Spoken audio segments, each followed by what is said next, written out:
offline, offline, offline. There we go. Oh, there we go. Looks like it's working. Good. Let's see. I want to tweak that. Should I? I'm not sure. There we go.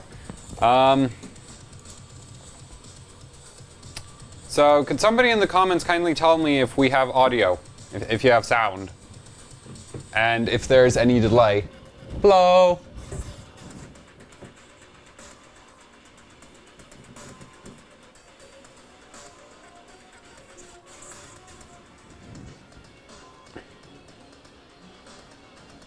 Do we have sound? Somebody drop in the chat if we have sound, because I'm not gonna... Actually, you know what? I'll just check it myself. Oh, okay. We do have sound. Good. Perfect. So, let's just start. Since everything works, surprisingly enough. So yeah, I'm Buildzoid, and today I'm gonna be, you know what?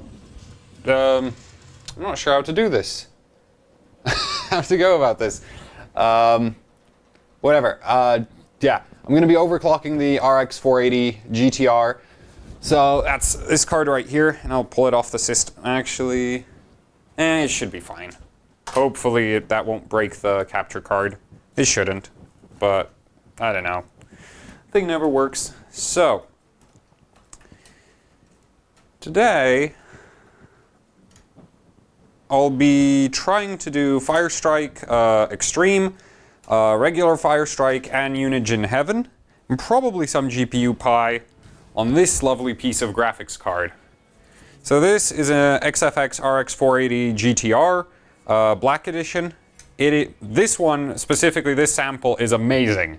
Like, you'll see later in the stream, but this thing from my early testing is just absolutely kick-ass.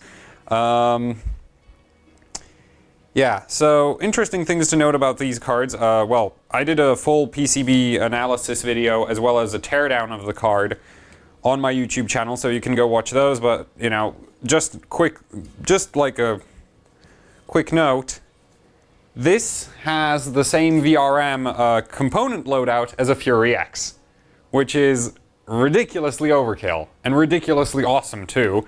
And it has a BIOS switch, so basically, when I first saw this card, I was like, oh my god, I need this. Because this pretty much packs the most powerful VRM of any RX 480 out there. The only one that really compares is the Strix, but the Strix doesn't have a BIOS switch and costs quite a bit more. Not that that really matters, because when I decided that I want this, I basically sent XFX a message, and they were very, very kind to provide the card, and I do get to keep this one, because I also told them I want to throw it under liquid nitrogen, which I'll probably be doing, well, whenever LN2 turns up. Due to how my university schedule works out, my LN2 deliveries turn up when I'm usually in a lecture. So I haven't had LN2 for quite a while now. But basically the next time I have LN2, this card's going to end up frozen. And after that, it's basically kind of very good chance that it won't be usable for anybody else, so they basically let me keep the card. So, yeah. With that out of the way, let's get the system started up and get into the... Oh, right. Did I get the... Yeah, I did. Okay, so... Yeah, let's just get the system started and get into the overclocking. So for system specs, you'll hopefully be seeing them any minute now. And it looks like, there we go. Please work. Ah, there we go. Come on, there we go. So this is a Z87 based system. I have a 4790K in there running 5 gigahertz. 45 ring ratio, 4.5 gigahertz ring ratio, 2600 megahertz DDR3 at 8/13/8 timings. And basically I'm running the CPU so high because I need that for the 3D Mark physics tests.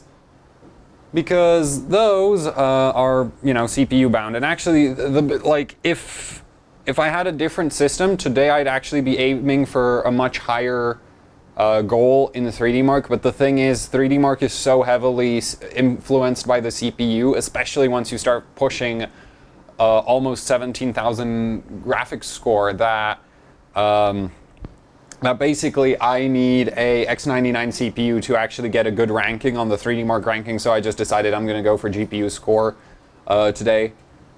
So yeah, that's the BIOS settings for the rest of the system, and let's get out of that and into Windows. So I'm using Windows 7 because I need more CPU power. Windows 7 always scores better on the physics tests than Windows 10 or 8 or whatever. The newer ones do a little bit better on graphics, but I don't have a powerful CPU, so for me the big bottleneck on the score is starting to become the CPU power that I have available. And so to compensate for that, I'm running Windows 7 and losing a little bit of GPU score at the benefit of a lot more physics. And this install is a little bit dodgy, but it works.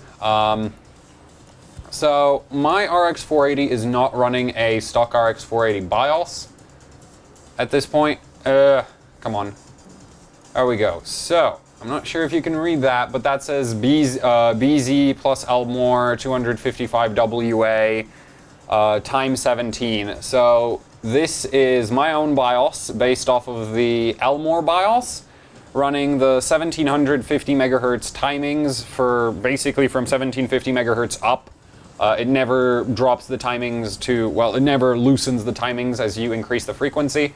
It has a 255 watt power limit and a 255 amp current limit, which really isn't that balanced, but like I just, you know, maxed out both of them because it doesn't matter. The most I've seen the card pull so far was around 220 watts. So yeah, it does get really, really power hungry, and that's even still on the air cooling. I will be in later on. I'll be putting it on this water block right here to hopefully get some higher frequencies because Polaris scales really well with temperatures. So yeah, so I think let's just start off with the 3D Mark run. Actually, would people care about the does anybody care about showing how the BIOS stuff works? Because I think it's kind of boring, but we can try go over it quickly. Like I can do a comparison between the, yeah, whatever, we'll just do the BIOSes.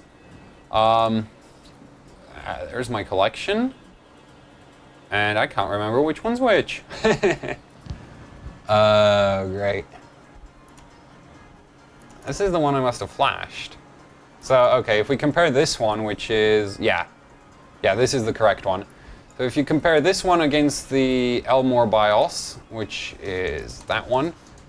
So the cool thing is the GTR is fully compatible with the Elmore Unlocked. So Elmore is a engineer at Asus, and he basically provided a BIOS that goes up to 1.4 volts in GPU tweak. There's a little bug with that on the GTR, but it's still a great BIOS for overclocking the RX 480. And that was designed for the reference model. It works on the GTR just fine, except for the little issue with GPU tweak and voltages.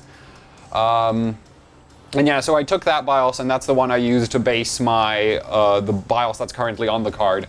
So I'll try show you the differences between those. So file compare them. So that's just a checksum difference over there.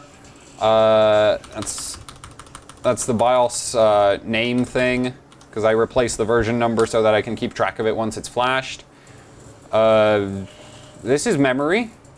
Yeah, okay, so this is the, yeah, that's the maximum memory frequency limit. So the new BIOS I have on there has a 2.5 gigahertz maximum memory frequency, whereas a regular RX 480 goes up to 2250 megahertz on the memory. So that's that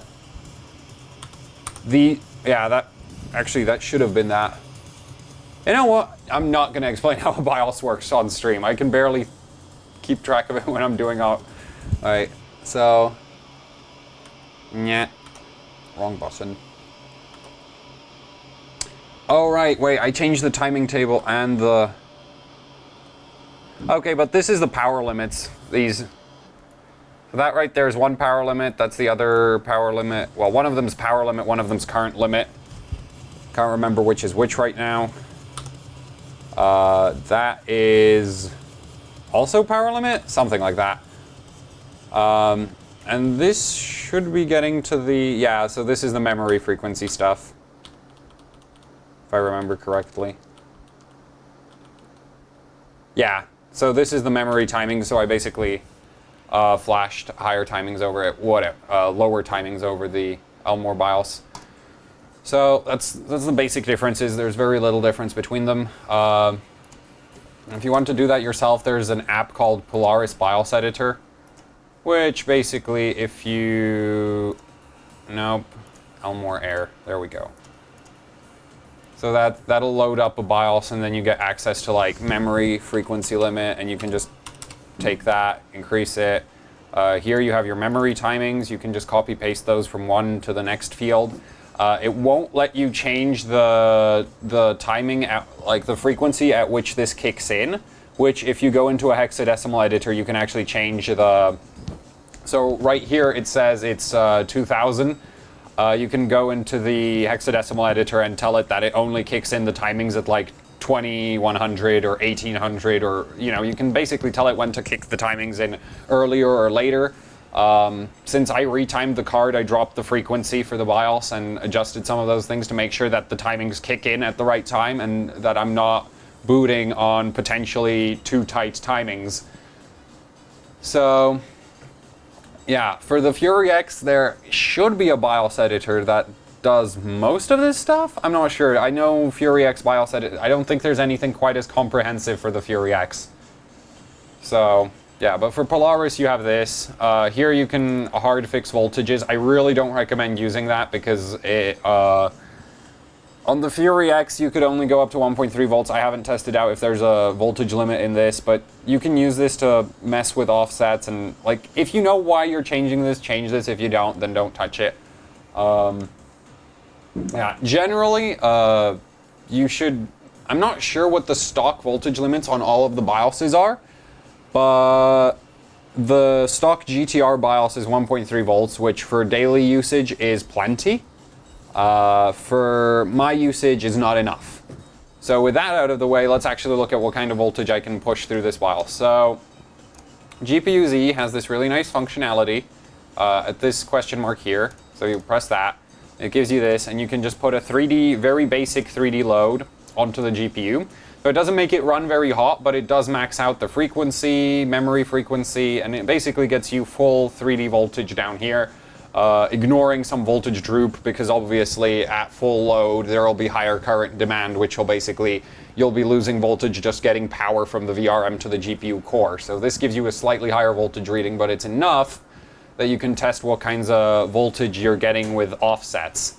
So right now it's running 1.043, and that's the thing about the GTR running the Elmore BIOS. If I set, so this is 1400 millivolts, so that's 1.4 volts in GPU tweak. If I apply that, then down here you can see it only went up to 1.28. Actually, wait, you can't see that, sorry. It only goes up to 1.28 volts, and that's because there's a like GPU tweak, and I think that might be because Trix is kicking in on top of that. Yeah, oops. So yeah, GPU tweak does not get you, like the 1.4 volt setting in GPU tweak does not get you 1.4 volts on the GTR. On reference cards it gets you 1.4 volts. On the GTR you get around 1.3. So yeah, so I basically just use GPU tweak to get that 1.3, because from there I can use Sapphire Tricks to actually push the frequency even higher. I mean voltage, not frequency. So yeah, and I just hate using GPU tweak. GPU tweak is a horrible application, so I use Tricks for all the voltage adjustment and basically all of the overclocking after I set the, you know, the 1.4 volts in GPU tweak. So if we crank this up, so we do +6, and now we're getting 1.33 volts. So yeah, this is a little bit dodgy. I'll try zero it out, and now it should be 1.3. Yeah, so 1.325. I think it was pulling in a negative offset. Because I was doing some pre-testing, and for that I had the GPU no, Trix was running a negative offset, so that must have been why the voltage was low, because now it's at 1.3125 again. So that's all running as it should. So I'll just load up a profile and we'll rock and roll from there. So I'll close that, close this, and I have a profile here from pre-testing for 1500 10 by 2300. This actually runs. So I'll just start right with this for 3D Mark, and we'll try to get it higher from there. We go. Also, I've replaced the thermal paste on the GPU, and I'm running the fans maxed out because Polaris is temperature sensitive. So, and I swapped the thermal paste. So I went from Arctic MX2, which I used after I did the teardown video. I've swapped over to Thermal Grizzly Cryonaut, which is pretty much the best thermal paste out there, excluding the liquid metal stuff. And I don't really like the liquid metals because they're a little bit too risky for the, in my opinion, negligible gains that they make. So let's run Firestrike.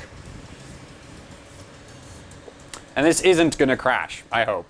It hasn't crashed in the last, for the whole week, so if it crashes now, that's gonna suck. But it really shouldn't.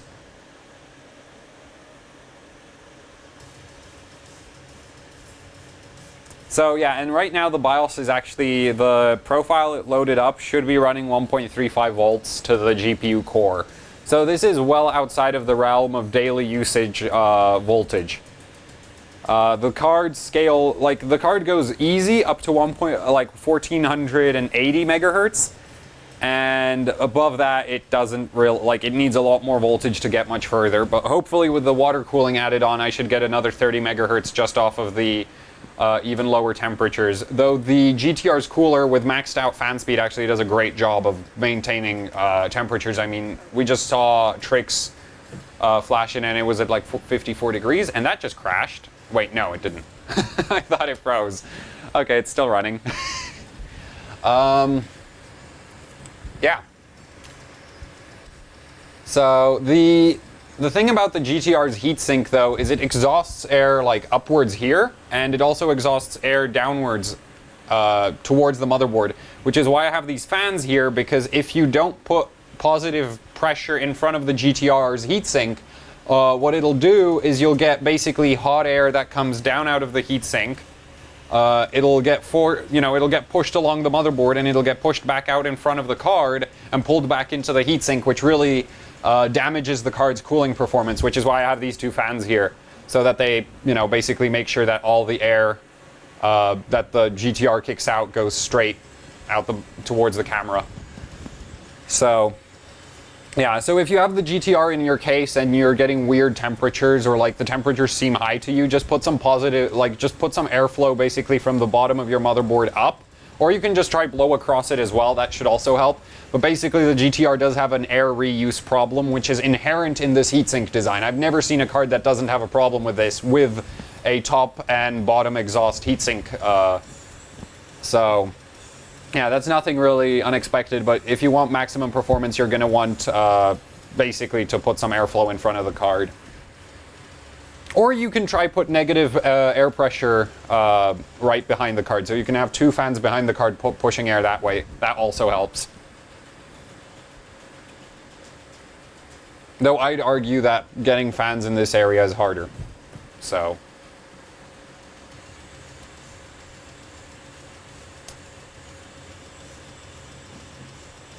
somebody asked on the chat if this is my main system. Nope, this is not my main system. This is this is basically the bench system. This is going to be the permanent bench. Like, this has become the benching system for all eternity from now on. Now it's scoring really low again. Wonder why.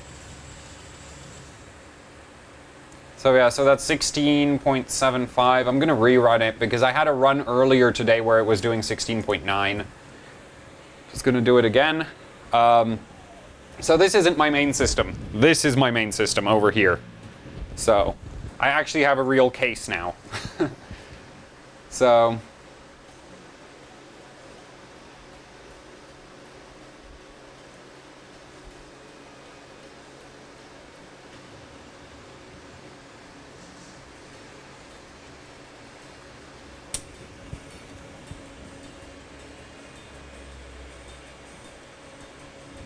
Let's see.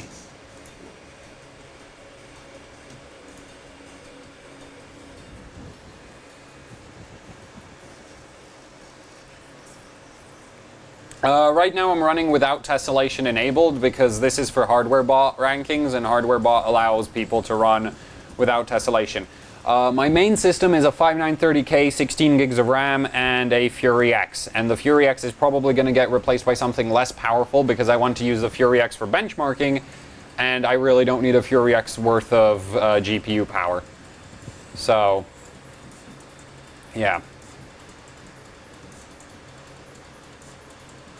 The way I have the stream set up is this system right here outputs video into a capture card. That capture card then sends the video to the system over here, and this does the streaming. So the benchmark system isn't actually doing any of the streaming. It's unaffected at all.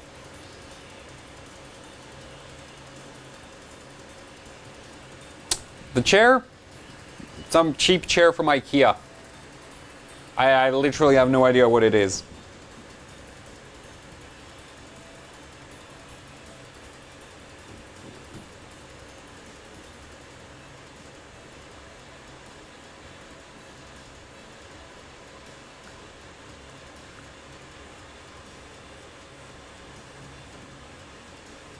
But I'm pretty happy with it in terms of comfort.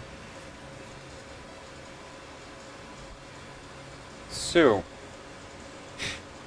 yeah, basically all of my furniture is IKEA. The desks are IKEA. Well, the drawer racks over there, those are plastic, cheap plastic drawer stacks from Wilco. But everything that's made of wood is IKEA.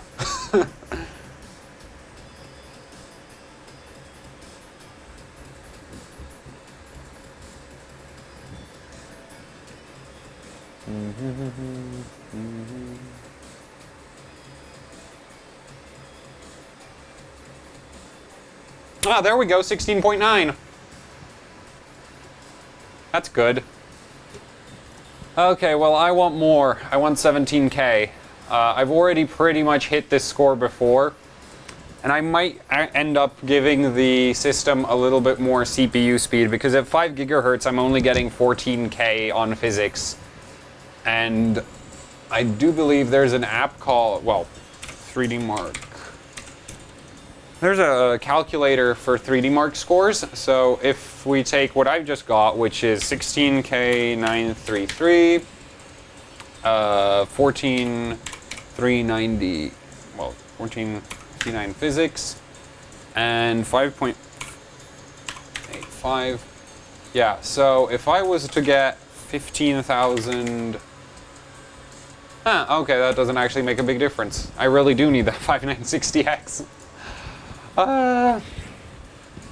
Because right now, I think the next score above me, like, it'd be really nice to break 14K overall for the hardware bot rankings, but the CPU I have, it's not going to happen. I need a lot more CPU power for 14K overall.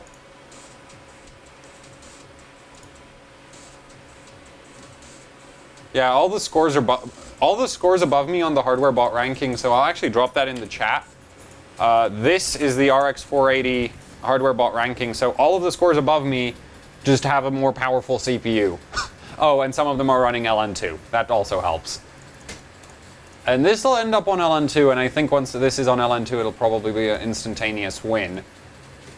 So I'll just give it a little bit more core clock and a little bit more memory clock. Try if that doesn't get me that last little bit of 100 points.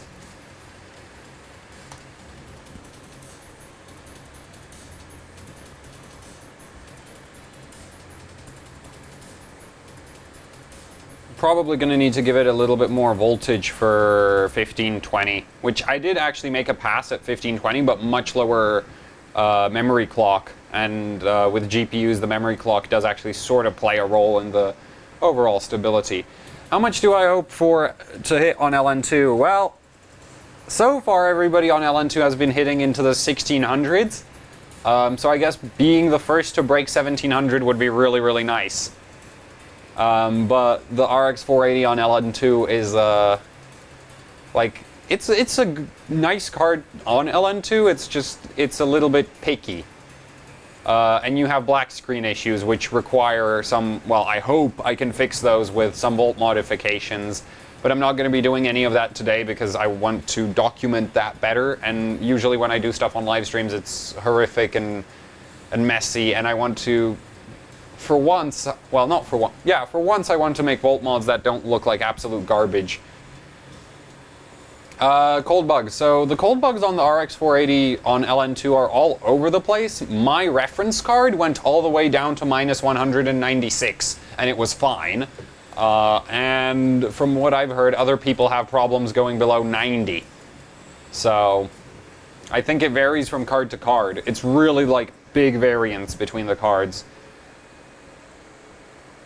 But either way, it's like these cards start clocking really, really well after like minus 50. And when I pushed mine all the way to minus 196, I mean, I had a problem because it was black screen and I didn't know that the benchmark was... So what happens when an AMD card is on LN2, occasionally the display circuit will give up on you, and you basically get no video output, even though the card is doing all of the rendering. So it would still spit out a score. I just wasn't aware it was actually, you know, rendering. And so I thought it crashed. So I never saw the scores it was doing on like 1600 megahertz on the reference card. Also, the other problem I had with LN2 was I lost a ton of memory clock just to low temperatures. It's like the memory on the card absolutely doesn't seem to scale downwards. So I'm gonna have to find some way to get the memory really warm while keeping the core really cold.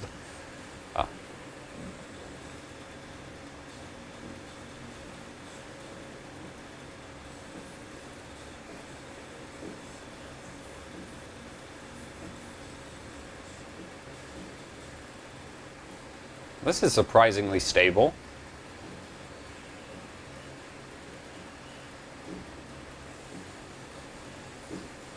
And needs more.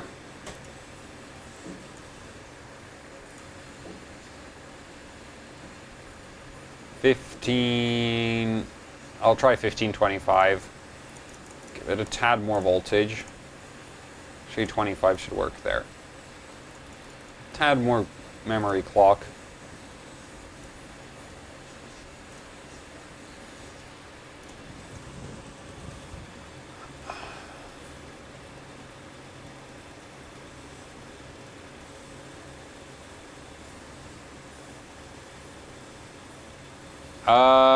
Yeah, the Raptor 4 LN2 pot has the little extension to get it to fit on the core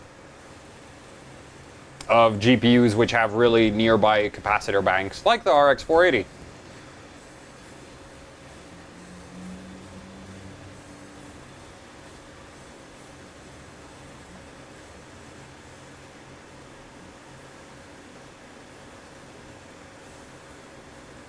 Oh, there we go. We're starting to get artifacts. And it died.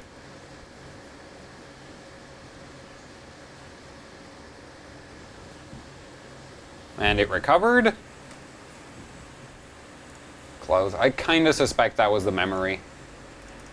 Just drop that. Apply this. Just make a check with GPU-Z that everything is still working. Start render. 1525, 23, 1.3, and I want more. 1.34?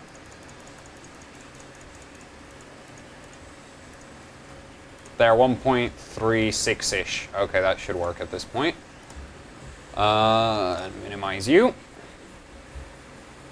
And run again.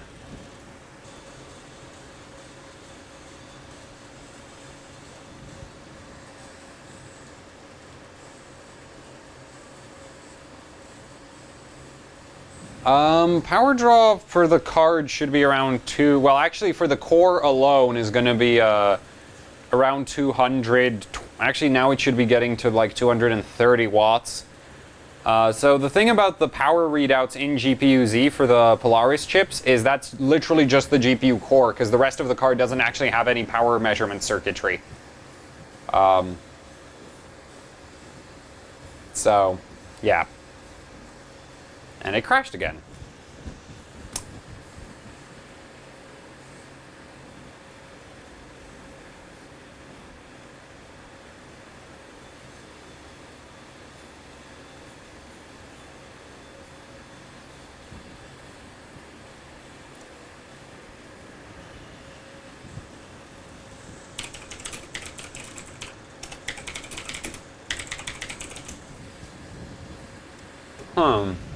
Okay, so that's too much overclock. I wonder if I can just fix it with even more voltage. So the thing is, Polaris stopped scaling with voltage at some point. And with water I should be able to push more, but I'll just pull it to plus 50. Knock off a little bit there. Actually, you know what? I'll leave GPU-Z running and monitoring power draw in the background just for this run, because this is probably going to crash again anyway. And at least you'll get some idea of how much power this pulls.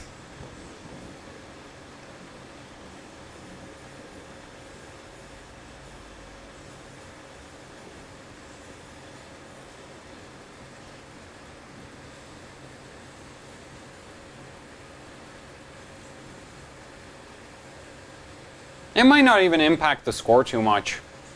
But generally speaking, for benchmarking, you want to have as little stuff running in the background as possible.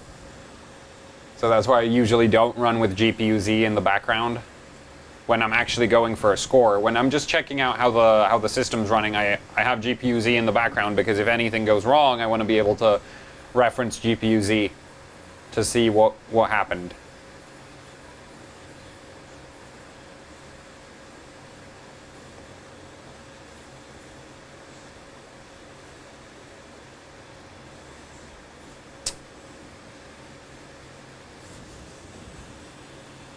If people have any questions, you can drop them on the chat. 3D Mark, lack of LN2, this is, well, that just died. That's fun.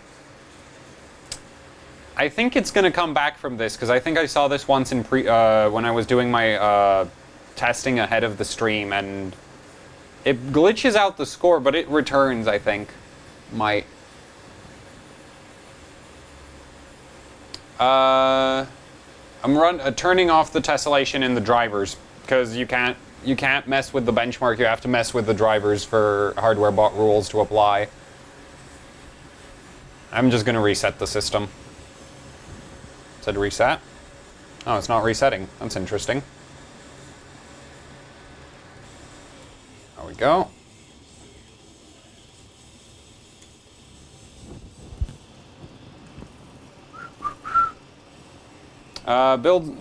My day was just fine, thanks.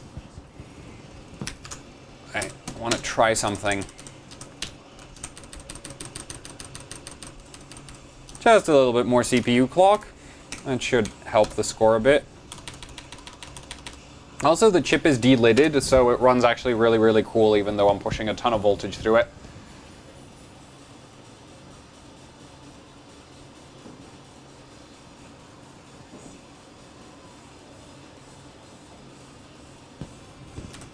There we go. Start. Oh, wait, the capture card gave up. Give me a second. I love you, capture card. There we go. Back in Windows. So I tried to clock it up to 5.1 gigahertz, so I'm going to quickly just check that it can finish... no, screw you. I can finish Cinebench, because I do not want to die after watching both graphics scenes.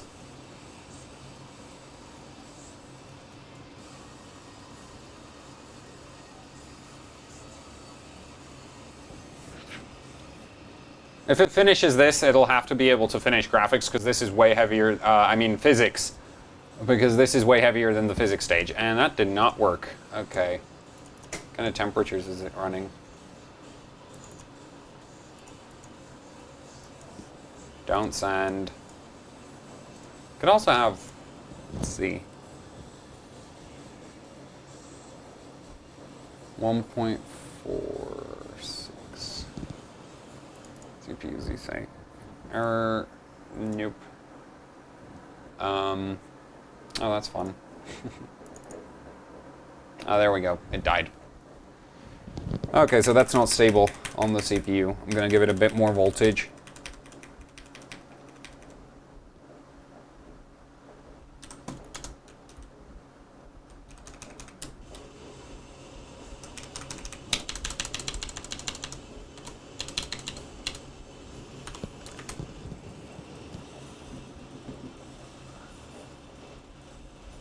Somebody asked about if I killed the GT710. Nope, the GT710 still works. Yeah. I kind of feel bad for the card. After it survived all of that torture on dry ice, I don't really want to kill it any longer.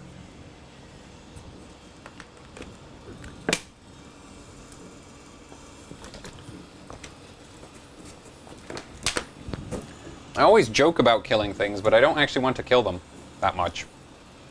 Windows? Please? Okay, that's still not stable. Okay, I think I'll need more input.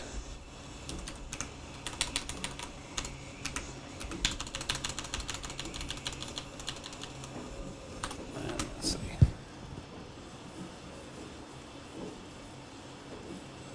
I might just give up on the 5.1 gigahertz and run with 5.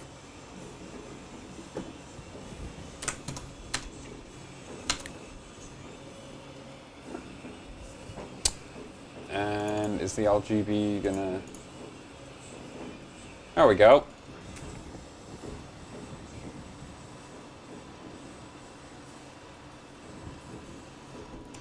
Abort. Let's see if it'll finally run Cinebench. Run. Up. Nope. Okay, I'll give up on that. And we'll just run at 5.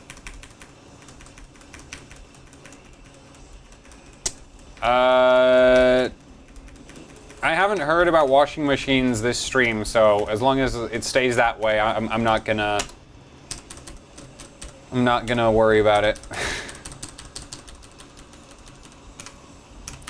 1.4. Nope. 1.41. All right, this keeps. Give me a second. I'm in the BIOS. There we go. Yeah, so I'm just fixing the CPU settings back for 5 gigahertz. Because I tried to run 5.1 and that obviously wasn't gonna happen. So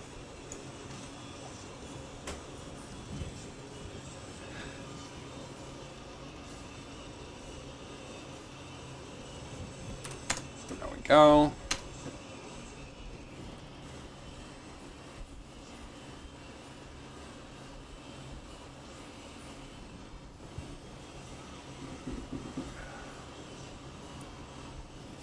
So, abort, max this out, apply, where's tricks? All right, there.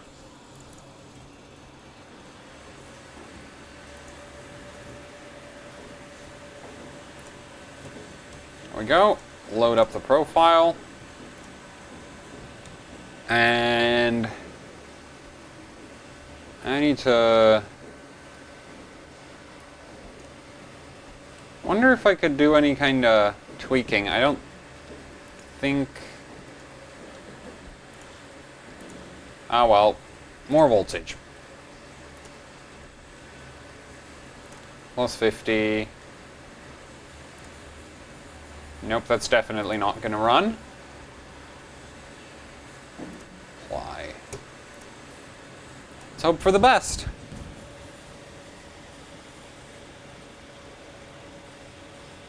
How much heat does the...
1.35 volts is, no, 1.38 is good for a daily OC on a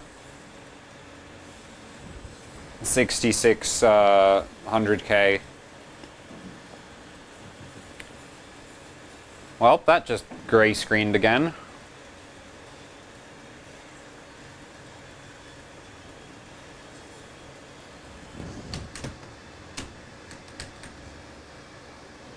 Okay, that's keyboard gone, so I guess the system's... yeah, the system's down. Huh. I guess I'll try do Heaven at 1510 and then move on to water blocking the card and doing Fire Strike with water cooling.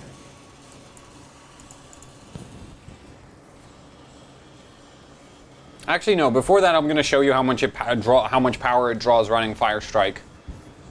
So, Vort. What? Apply that.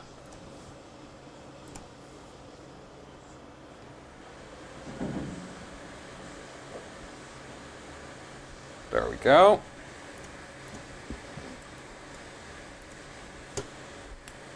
GPU-Z, get 3D mark. So, sensors, power draw maximum. And I'm also going to have the voltage to show maximum. And let's just run, and also Fire Strike Extreme, I still need to run that. So, just run regular Fire Strike. Yeah, I've been considering GPU Pi. I'll probably end up running GPU Pi.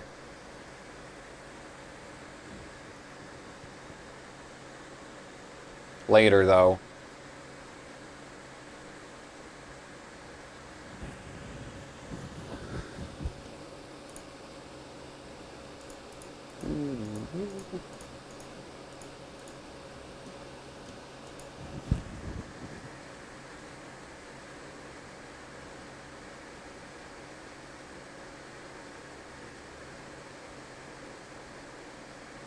Do people care about me doing a run with tessellation turned on?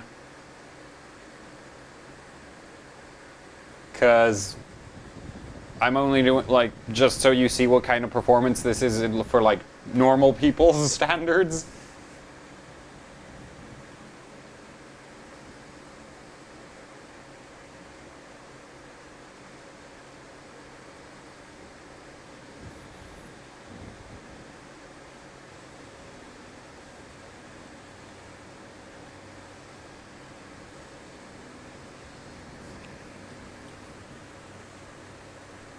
I'll just let it run these, the graphics tests, and then I'll escape out of it so we don't have to watch the whole thing.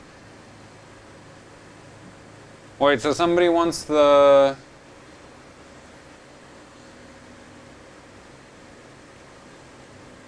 somebody wants the tessellation turned on? Okay, I'll put do a run with tessellation. So, let's escape out of that. So yeah, maximum power draw according to the voltage controller on the card is 206 watts, averaging around 180 for the most part, with some spikes into the 200s. That's not too bad. And voltage was holding at 1.325. Yeah, there's quite a bit of voltage drop on the card. Oh well, it's not running that much extra. So, for those of you who are moaning about the lack of tessellation, let's see, tessellation, optimized. Why is that opened? Run.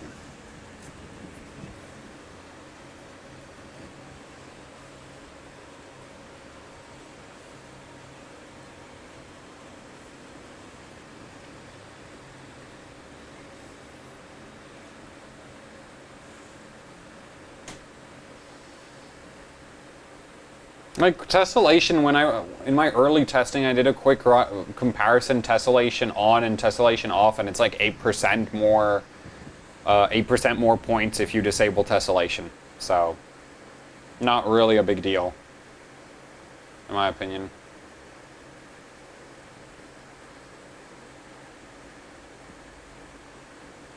Whenever Gamers Nexus next gets a GPU that they need me to analyze the PCB for.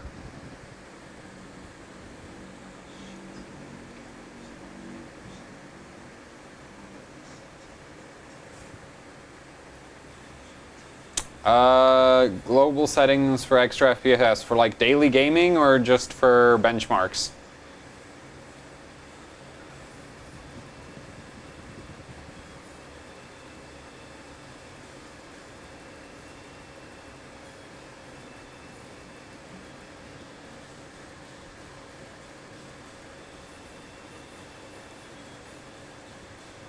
I have no idea. I don't play enough games that...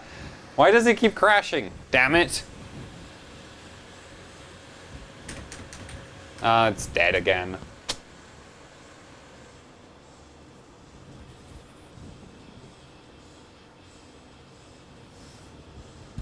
Wait, no, I don't want the BIOS. Damn it.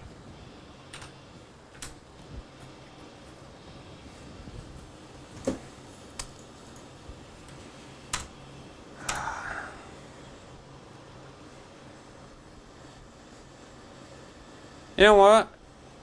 Who says I should install the water block already?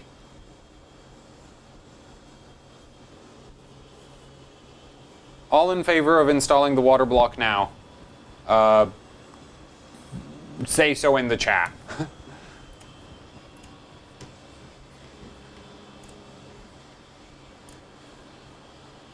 Does this have GPU PI? Yeah, this has GPU PI.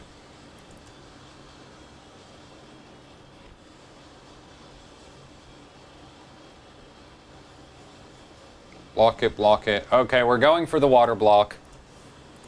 Shut down. Up. Here goes nothing. Got it relatively hot.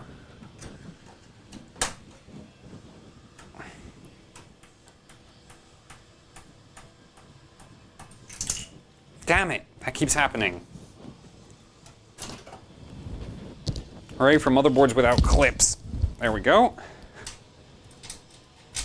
So, the heatsink on this is rather easy to take apart. The only problem is you lose all your VRM cooling. Not that I think that that's going to matter much, considering this is a VRM for basically built for a Fury X, and it's powering a 480, so I don't think it's a big deal if I don't really do anything more than just provide some airflow.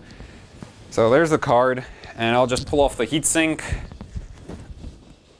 which is a case of 6 screws and that's it.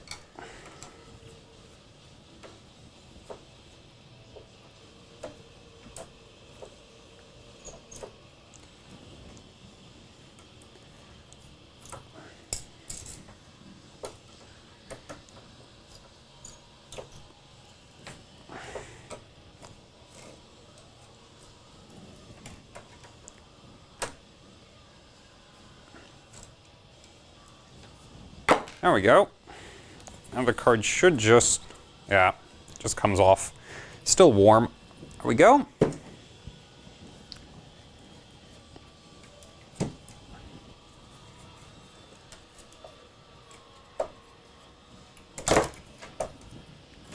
There. That is the PCB of the GTR. And I don't remember which one of these is which again. I put the labels for which one's which on the back of the PCB, so yeah, can't see that right now. You get a cooling plate for the VRAM. Does a decent job in my opinion. And yeah, and here you have the 6-phase VRM pretty much copy-pasted right off of Fury X. If you've ever seen the... Well, it's not pretty much copy-pasted right off of Fury X, but it uses the same exact MOSFETs, which is really what determines how much power you can shove through a VRM. So, water block time. I'm just going to put some thermal paste on the card and get on with the...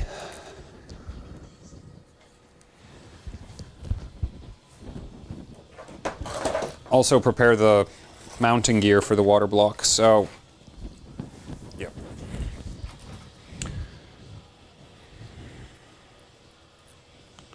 I'm just using a universal, so one of these. This is a, this right here. Universal GPU water block. You can stick it on pretty much anything that lines up with the holes here. And you could probably make a custom mounting bracket to get it to fit on anything else either. So, yeah, and these things are super, super cheap. Like, these water blocks are super, super cheap compared to, like, full cover blocks, and you can stick them on anything, so you can reuse them over and over and over again. And so in terms of just, you know, getting the most performance out of your cooling for the least amount of money, I think these are the best option out there. They do not look as nice as the full cover options, but hey, I just care about how cold it gets. I don't really care having a nice looking GPU, just a cold one. So, let's get this ready for the, yeah, okay, I'll just go, yeah, almost got myself there. And this is gonna not be, I think I should probably get you lower. Up. That's a bit better. There we go.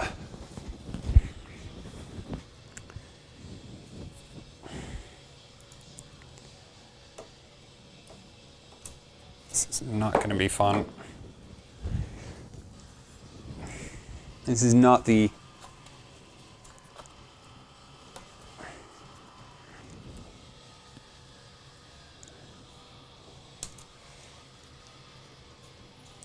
Go.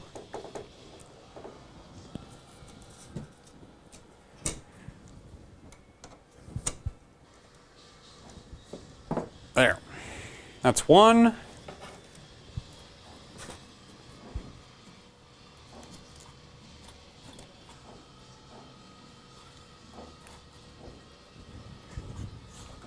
Ah, damn it.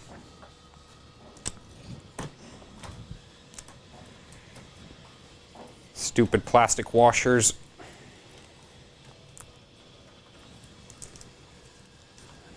Doing, you need them. Go. Get this one.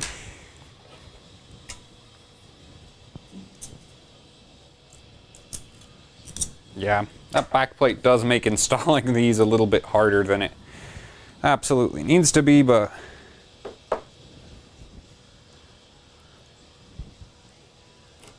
not a big deal in my opinion. Is that the right screw? No, that's the wrong screw, damn it.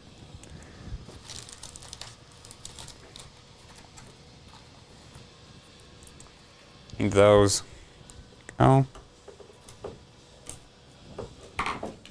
Place. That. With the post.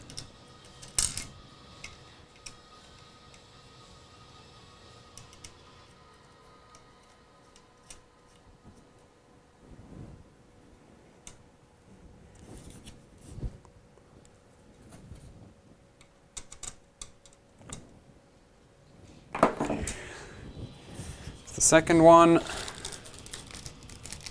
this rate, this is going to take a month. And one more.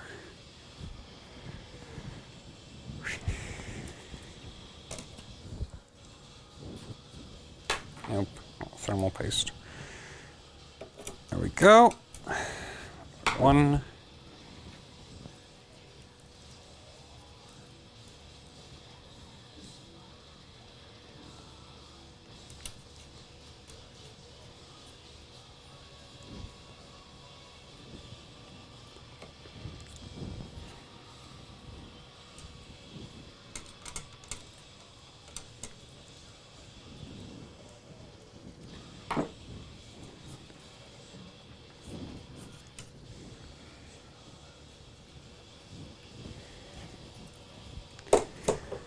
And that's the last one going in right now, and after that I'll just hook it up to the water loop.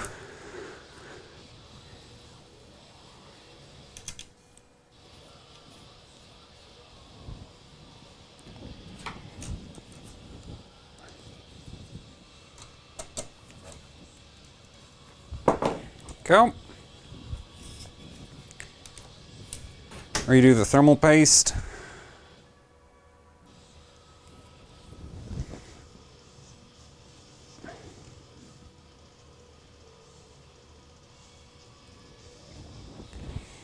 If anybody tells me I need to use the dot method, I will not care, just so you know, because I went and tested all the different thermal paste spreading methods, and they don't make a difference, but I like this one the best just because it gives me peace of mind for some reason, or something to do, or yeah.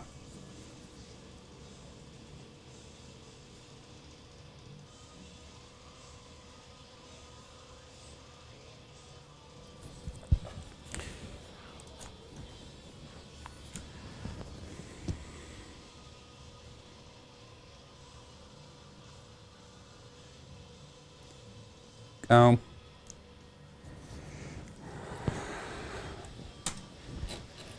Get around.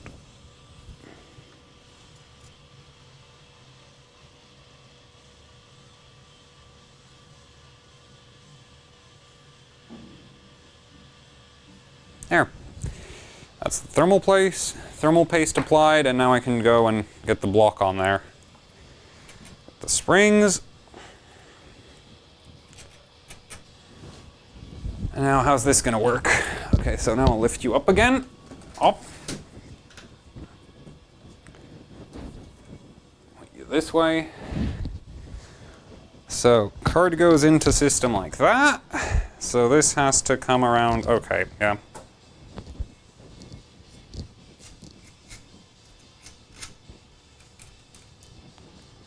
And I forgot that the springs actually go after the the block itself, so not before. So there we go. It's the, yeah, that's the block on there. Wait, you can't see that? That's the block on there. I'm gonna try magic the mounting hardware together. This is gonna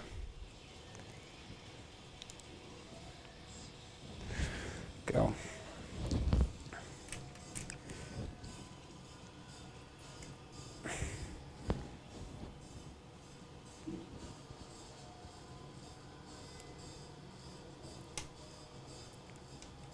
Yeah, this is going to be hard. Okay, that's one sort of on. Try to get the other one.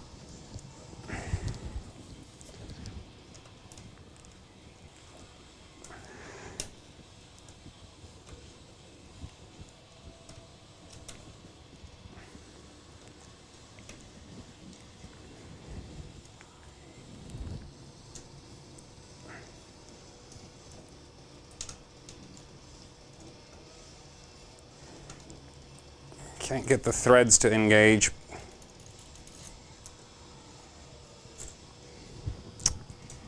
Damn it, is there some? I should have used spacers. Ah.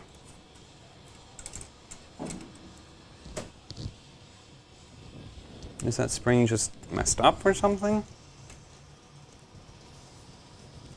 No. Yeah, so.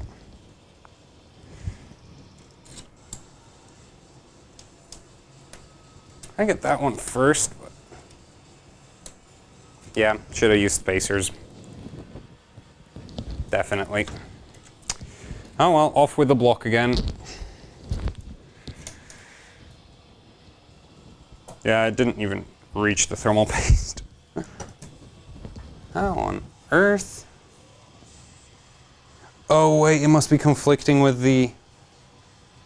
Oh, okay. Yeah, okay, so the RAM cooling on the gets in the way of the block. That explains it. 'Cause usually that should fit just fine.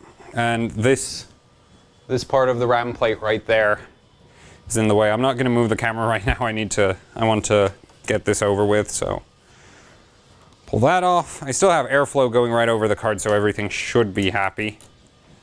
I don't really have any kind of replacement heatsink for the VRM. It would be pretty cool if XFX offered one for LN2 purposes, but you know, they don't make LN2 specific cards, so I don't really care if they don't. Pull that off. So yeah, and for those of you wondering if the thermal pads are, as you can clearly see, there's like a plastic material to protect the plate from shorting anything out. The pads don't have that under them. So there's metal. Those are like, yeah, you can see that the plastic ends there. So got a comment about that on one of the, well, on the teardown video. So I'm just showing you that. Great, so now with that out of the way, I can actually mount the block. This time it'll fit.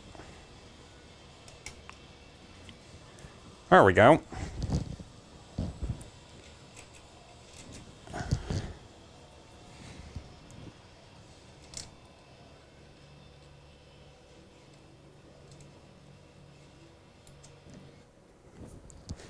Go. That's one.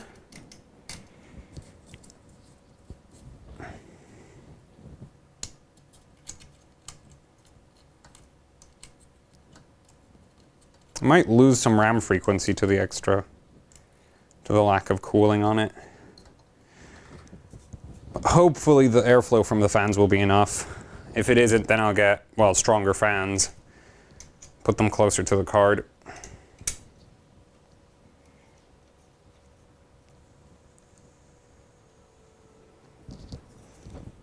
Go. Hold that on.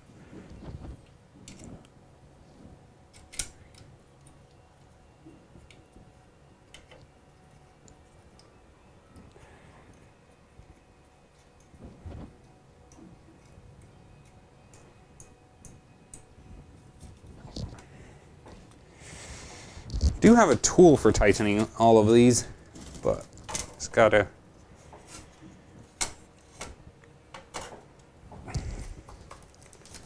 just the card for a bit. Get the there.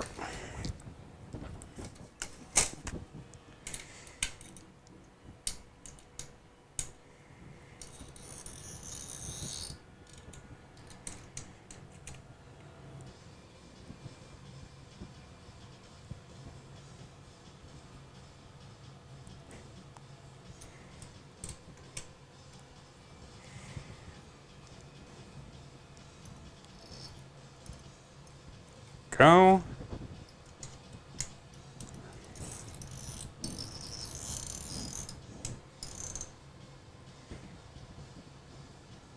Come out, damn it.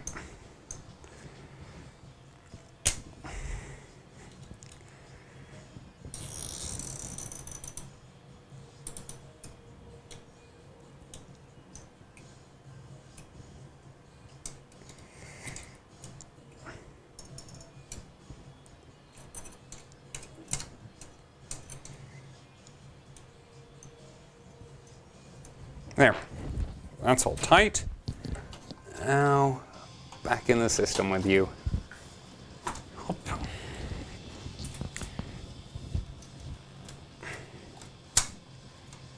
Ah, and now the back plate's not held on properly.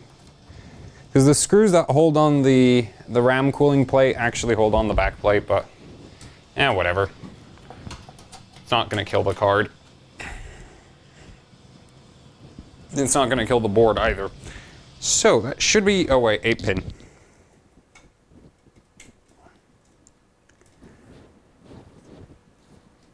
Things connected? Good. Let's see. Fire it up. Boot, please. I don't think I screwed up anything that badly. There we go. Yep. Fires right up. And I need to do the camera angle up again. You can see me. There we go. Right to Windows. Abort that. 23 degrees core temperature, which I do believe is wrong because this room should be at about 25 or 24, something like that. So yeah, the temperature's probably wrong. Let's just get on with the race for more megahertz. Max that out, get tricks open.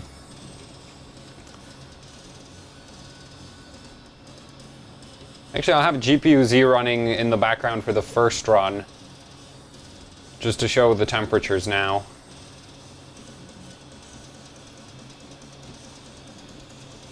No, I just lost the profile, didn't I? Yeah, I just lost that profile. Lovely. I am a genius. This is another one that worked.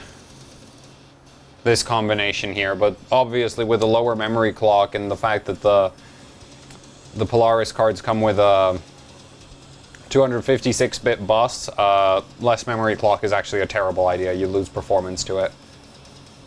So I'll pull it back, pull it to this. So I'll just make sure that that's actually applied. Start render, sensors, yeah, so we're getting 1.33. Boost the voltage a little bit more. 32, apply. Yep. Yeah, so let's close that and I'll show maximum temperature, maximum power draw, and max voltage. And let's rock and roll 3D Mark.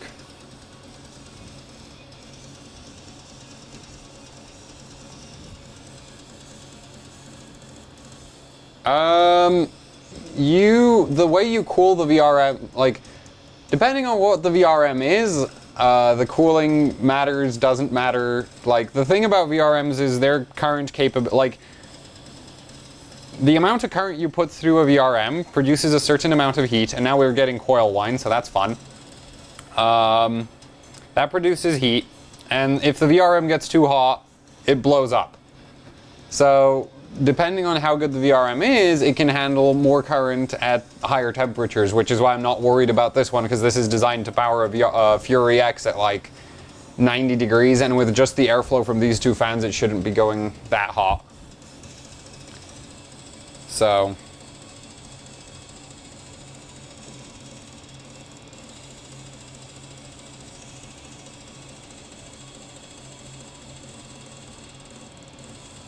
yeah, I'm not really worried about the VRM having a problem, because I do have airflow going right over it, and it is way over-spec'd.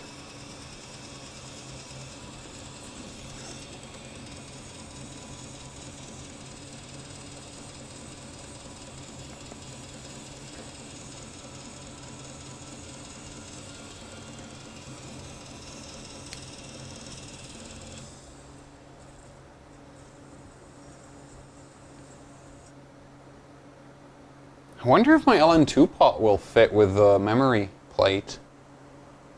Because if it... whatever, I can find some other kind of way to hold down whatever heating element I put on the memory. So, let's see. Physics. I don't think we need to run this, but whatever, I'll just let it run through it anyway. So the good news is it hasn't crashed because of the 2310 memory. So evidently memory temperatures don't matter.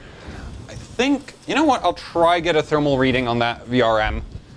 Should have... I don't have a thermal camera or like laser thermal sensor or anything, but I do have a thermocouple. So I'll try just stick that on the VRM. It won't be the most accurate reading ever, but it should give me some idea. Stick that on the VRM means I'm just gonna hold it against it. Yeah, that's a terrible way to measure temperatures. That's not going to read anything proper.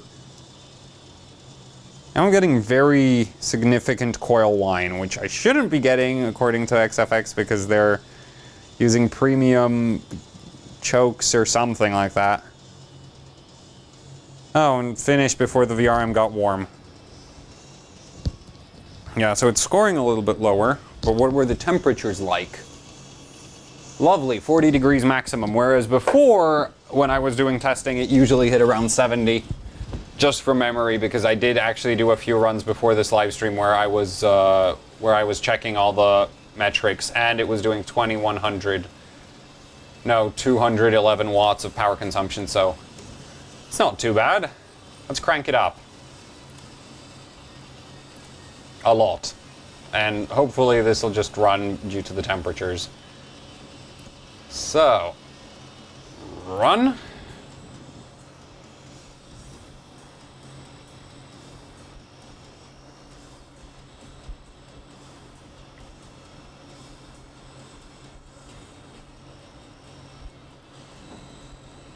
I might open a window just to get lower ambience. Hopefully there won't be too much noise coming in from the outside, but then this mic doesn't really pick up anything like much further than a few centimeters away.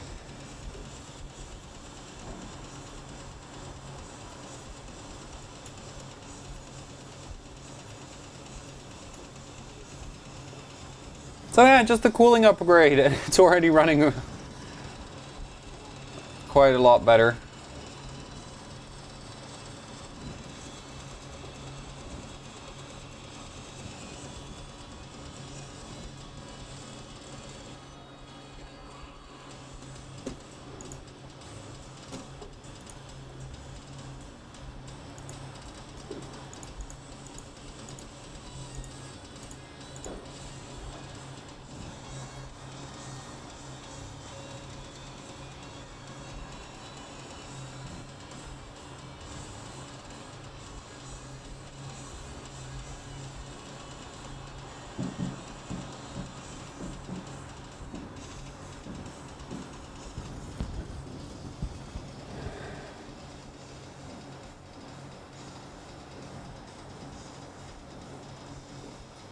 It'd be nice if I had thermal imaging capabilities, but why does this part keep crashing? Oh well, I guess I'm pushing the memory too far.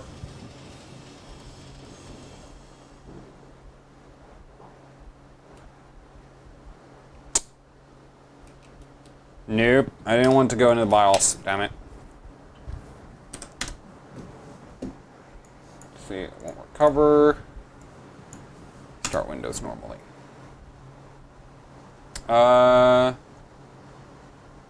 think I might be able to get VRM temperatures. Let's see.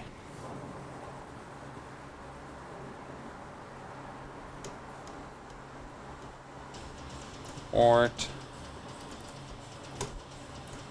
Actually, this might have, should have hardware info already. Yeah, it does. Let's see, run.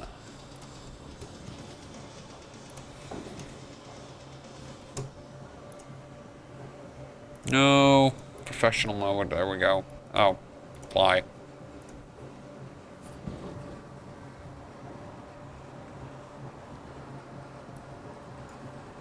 So, let's find GPU down here. MSI. GPU, core power, temperature, GPU VRM.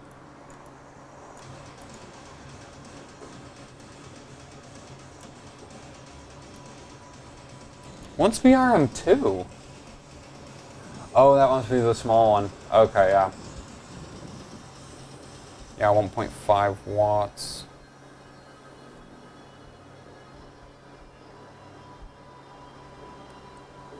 Reach maximum. Those reading look like absolute crap. But let's see. 3D Mark tricks.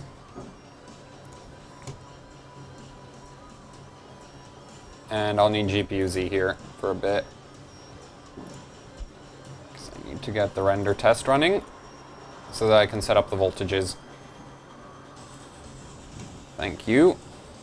Oh, right.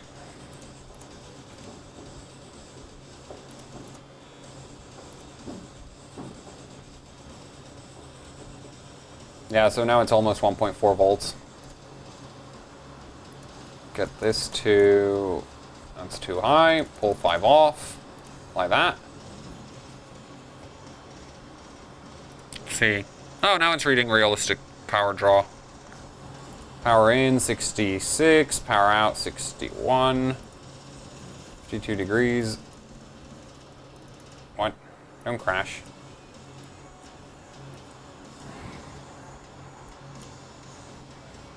So... yeah, I'll leave this in the background of this first run, and I'll drop the... Actually, I won't drop it, because I've given it a ton of voltage. This should work. I'll just run this in the background. GPU Z. On that for... well, I mean... add hardware info takes care of everything, so that... let's run this.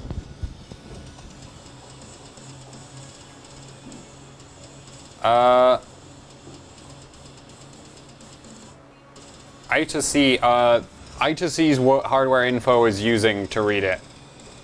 Because that's the only way to access the 3567B on a AMD card. On NVIDIA cards, the new ones, they stopped using I2C because NVIDIA decided that they're going to make their own proprietary communication standard to use with the UPI 9511P. So that's fun. Can this overclock play any games? I don't think so. So I'm starting to feel.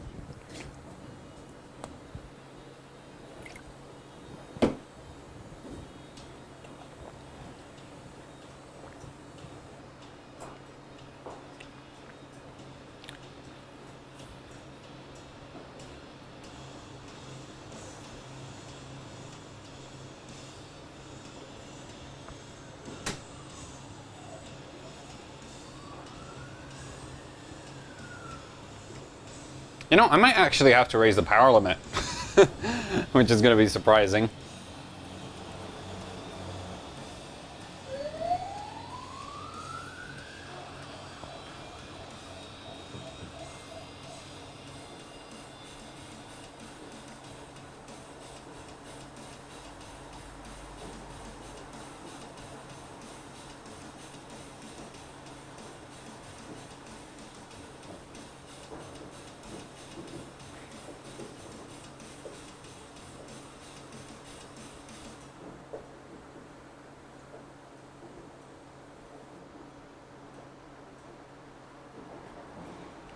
Okay, so we just passed that. That's good.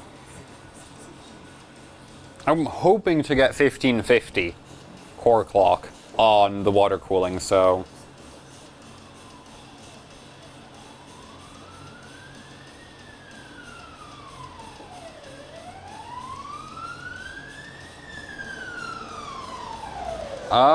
At this point I would... Wait, when's Vegas supposed to come out?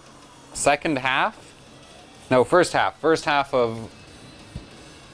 Vegas probably like Q2 for 2017, so I don't know. That's up to you how long you want to wait. So... yeah.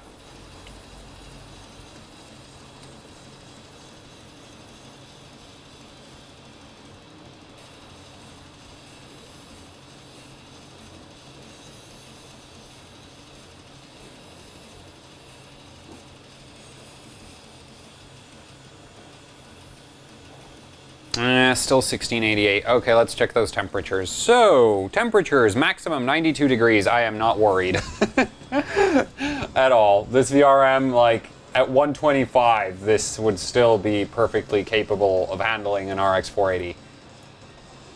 Like, this VRM is so ridiculously overkill, it's, like, not even...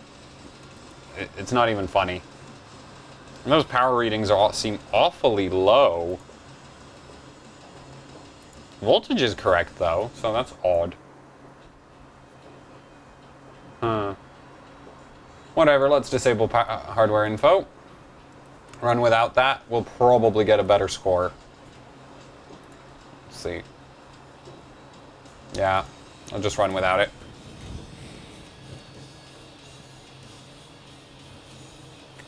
That's not police. Like, all the blue lights in my videos and all the sirens in my live streams, that's always ambulances. I don't know what it is. It's like, well, part of it's that I'm on the main street here, but every single set of blue lights and sirens is an ambulance. I don't think I've ever seen cops go by with sirens yet. So, yeah.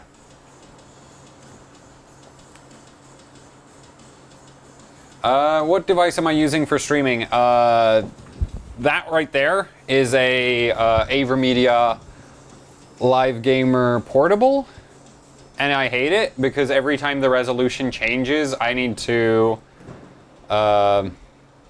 refresh it, like deactivate the device and reactivate it. Also, if the screen drops out, I need to do the same.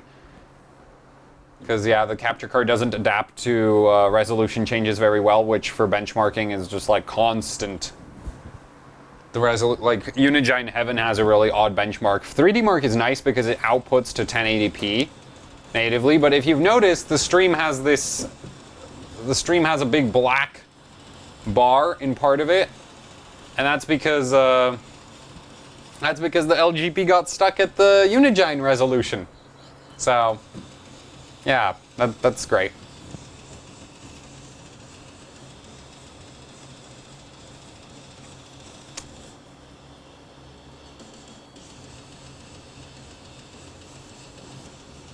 I know about Watt Tool. It's just I can't be bothered installing it.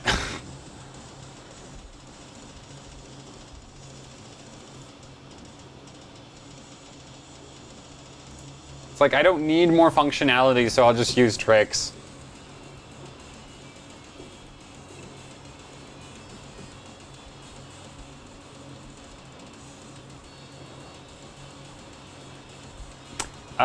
I pretty much, like, I did a ton of Googling to basically get where I am at.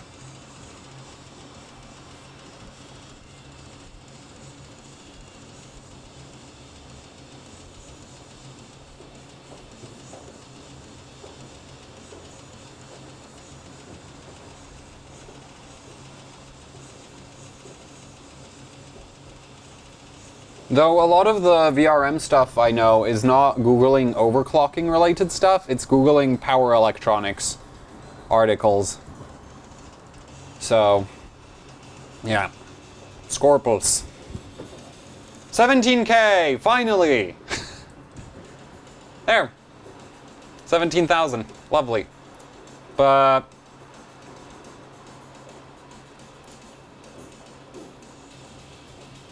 is this worth saving? I think this might actually be worth saving. What's the ranking like? Bruno is, yeah, okay, that's still not worth saving. I need lots more points to get above the next guy. Oh well, I know a quick way to get more points. Well, one of them would be increasing the freaking core clock. Where's that 3D Mark calculator at? Let's see. 650. And, let's see, 17,083. If I give it 50,000?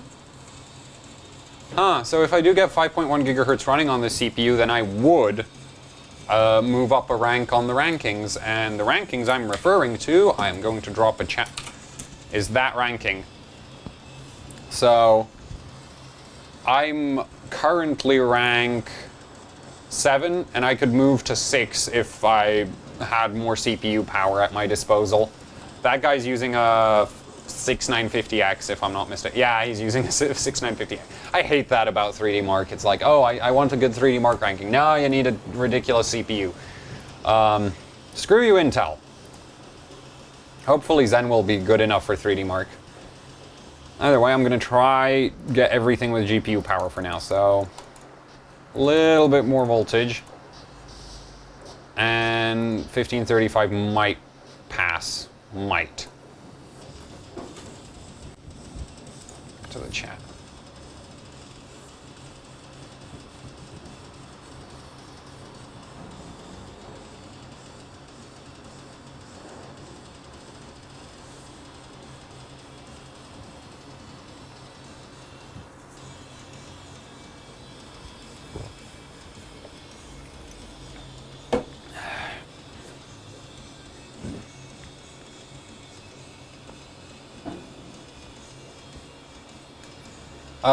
Everybody who got 1600 plus on the GPU core is using LN2.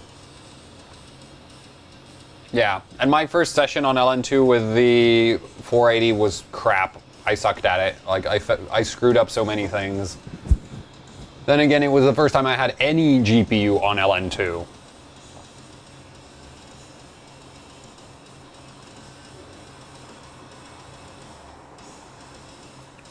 Yeah, Bruno is beating me because he's running a 6950X and he's getting like a ridiculous physics score. If you actually want to know anything about like how 3D Mark scores, then you can use, let me just check, yeah. You can use that link, and you can basically throw in GPU scores, physics scores, and see overall scores, and it'll spit out scores for you. Basically, if I was scoring 1,000 more, like if I did 700 more points on physics, then I would beat Bruno with the current settings I have. But I can't do 700 more points on physics because my CPU is a 4790K and not a great one at that. There's some guys who have like 4790Ks that do 5 gigahertz on like 1.3 volts. Mine needs 1.4-ish. So, yeah.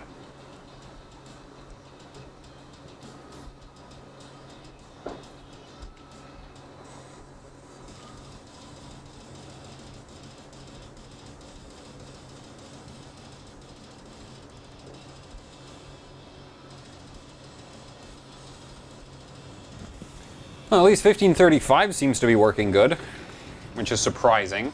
That's like really, really high for a 480. I might actually make it to 1550.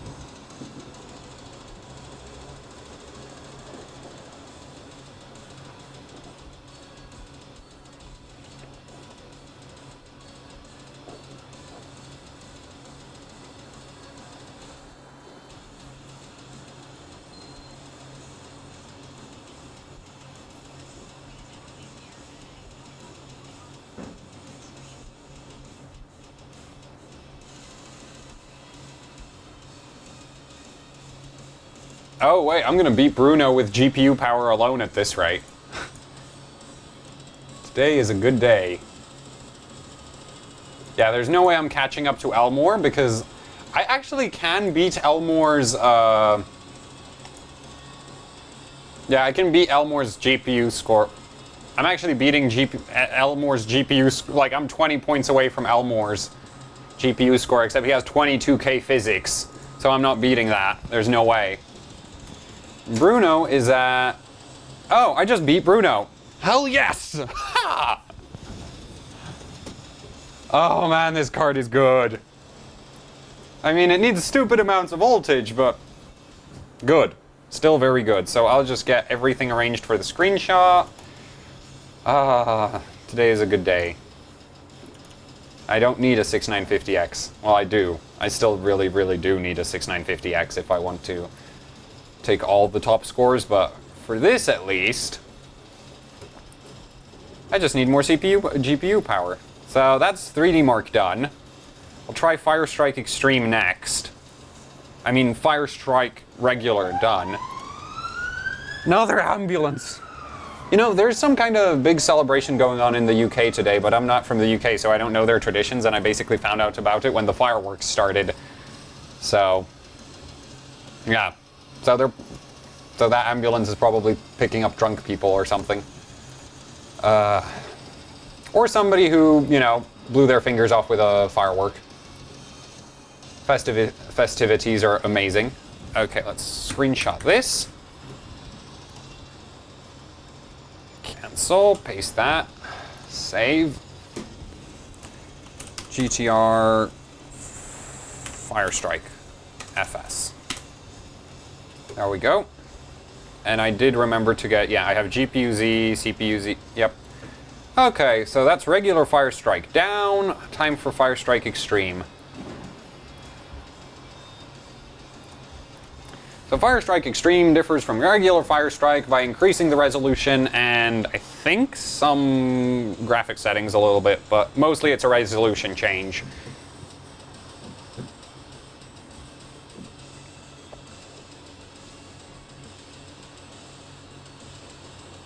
And I don't keep track of anything outside of overclocking, so you can't blame me about not knowing what November 5 is about.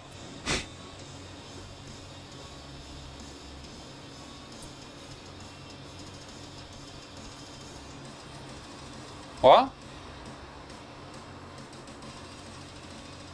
Fire Strike should be split into... Yeah, I'd really appreciate if hardware bots split the Fire Strike rankings into, like, maybe they could do like an overall score, CPU score, GPU score, and make them all separate. But that's never going to happen, so you know, gotta make do with what you got. So I'm going to get, actually the X99 system, like, I'm not far from acquiring an X99 CPU. I might even get one for free if I'm really lucky, but...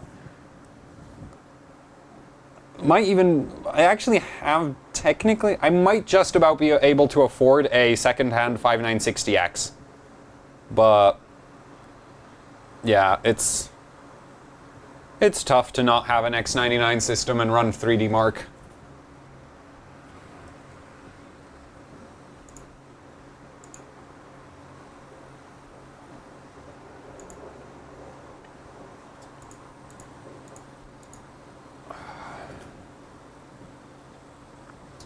Well, I never turned tessellation. Actually, tessellation I think stayed turned off. Like, tessellation hasn't come back. This is all still without tessellation. Because it's for hardware bot. I wouldn't run with tessellation. Nobody else runs with tessellation, so it's fair. Also, if you're looking at the 3D Mark rankings for hardware bot for NVIDIA cards, and that you think their scores are too high, that's because everybody's running LOD.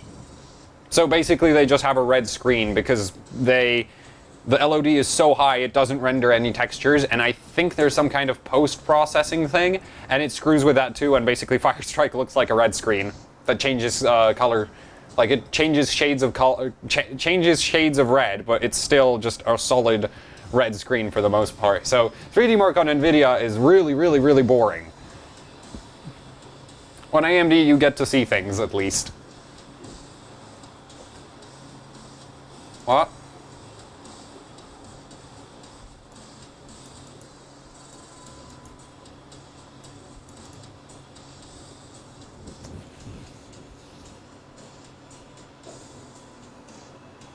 And 7K, and I have no idea what the 3D Mark Firestrike rankings look like, so let me take a look at that. 480.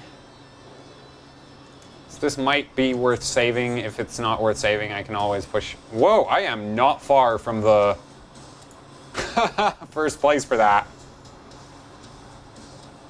Oh, I'm 5th for Extreme. And I need a 6950X.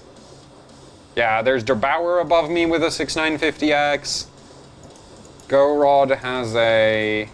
Well, GoRod's on a 6700K at 5.4 gigahertz.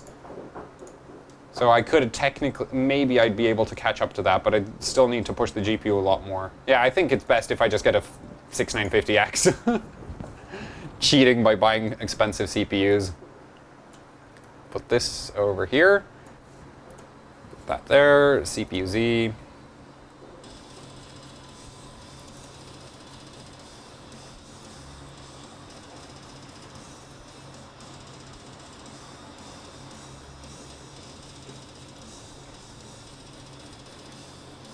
Where's GPU Z? Oh, right, down here. There we go. Print the screenshot of this. Save that. No, screw you. I have no idea how I screwed up this installation of Windows that badly, because I do have other, like, non-valid installation of Windows, and they don't give me that stupid pop-up. I can't remember how to remove it. Whatever. Save that. GTR FSE. So that's the scores done. I still want to do 1550. So... try that. Just quickly get 1550 for the hell of it. So not going to work. Give it even more voltage. And I'm just going to run regular Firestrike on this. Hopefully this will work out. How long have I been streaming? 1 hour, 30 minutes.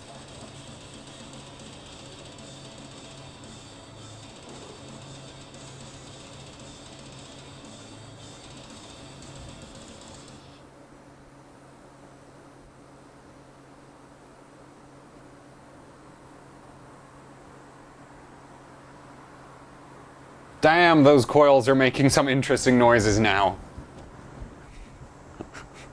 Like, they're changing pitch depending on how much load's on them. I mean, at this point, you're getting some... Oh, wait, what's it pulling? It's like pulling 200... wait, we just passed 1550 on that? Damn! Wait, this might do 1600 at this rate. If I go insane on the voltages. Maybe. I love AMD cards. When shit scales, shit scaling is the best stuff. And you can just throw voltage at things and they go faster. That's my favorite. That's the best part of overclocking. Steve's hair, as in Steve from Gamers Nexus.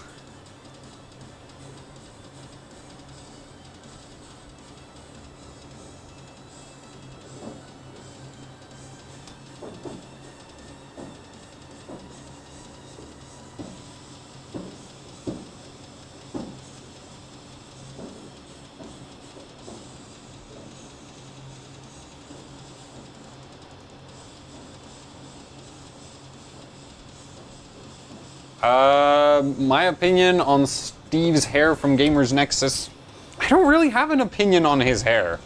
I mean, I, you know, rock relatively long hair, but that's mostly because I hate getting haircuts, so I usually go like, I think my record is more than half a year with no haircut.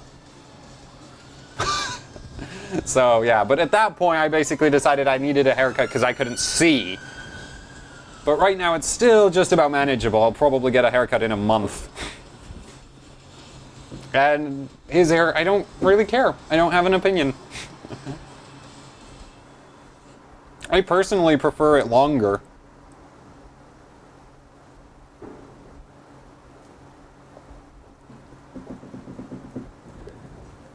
Holy crap, this is hitting 30 FPS in the final test. It's impressive. Last test is hard as hell. Oh man, 14K. Wait, I broke 14K overall. Holy shit. Also, you know what's really cool? If you compare all the old scores on the 3D Mark rankings, which are like relatively low in terms of how much they get on the GPU test, that's partially because the AMD drivers from when the RX 480 launched have massively improved. Like, when I was testing on 16.9, I think, earlier today, and I was maxing out at like 16.6K overall, and then I upgraded to 1611 just before the stream, and I got 16.9, and so the new drivers are just absolutely beasts. So part of it is because I'm on newer drivers than everybody else on the ranking, but the other part is my card is freaking awesome. So I'm saving this. This is worth saving. It's 14K. I don't care that it doesn't improve my standings. Put this down there. Oh wait, I can just shove this here. Oh, that works out.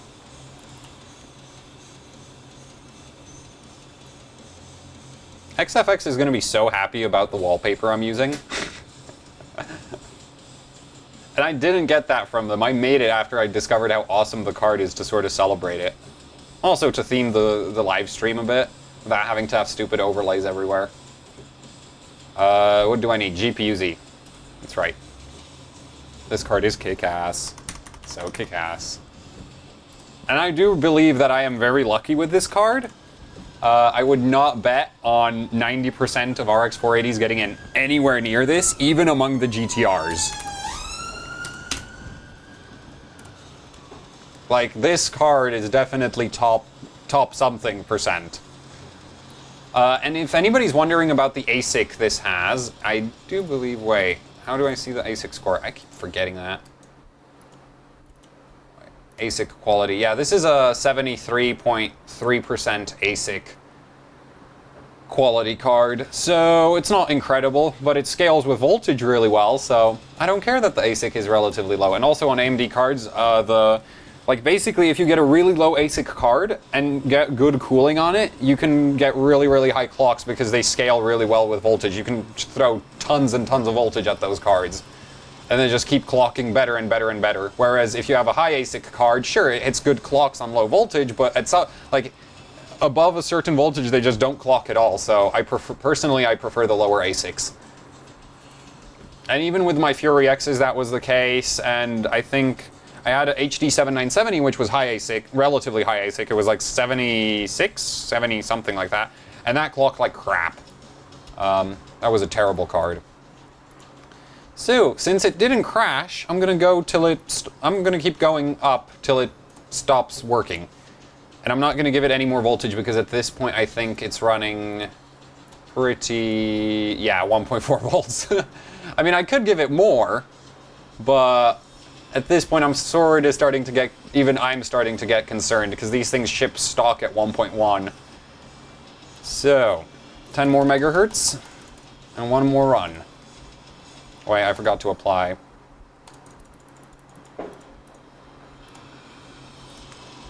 Let's rock and roll. On NVIDIA cards, ASIC works completely differently from AMD. I have no idea, like, on NVIDIA cards, high ASIC cards hit higher clocks pretty much always, and that's because the NVIDIA cards don't scale with voltage anyway. None of them scale, apparently. I don't know, I have one 960 and I haven't really tested that card very much.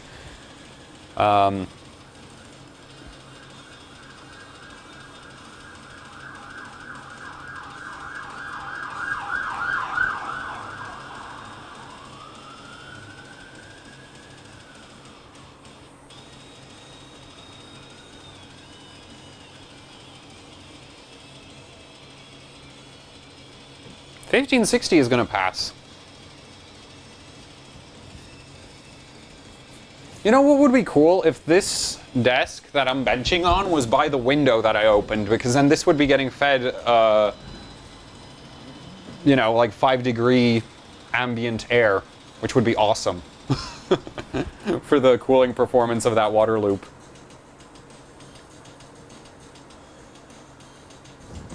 I should try figure something out for that. If I move the couch around...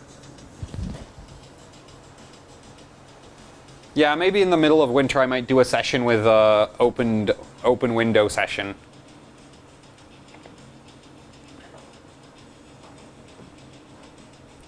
What temperature are you running when you're pushing voltages?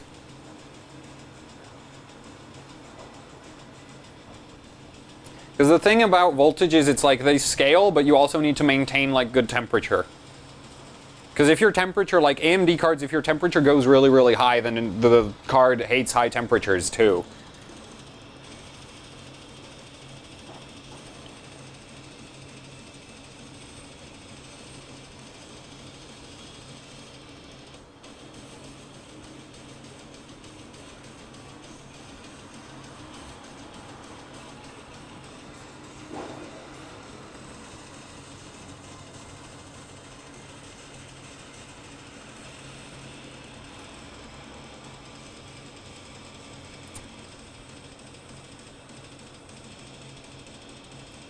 You know what would be really, really badass? If this card does 1600 on the water cooling.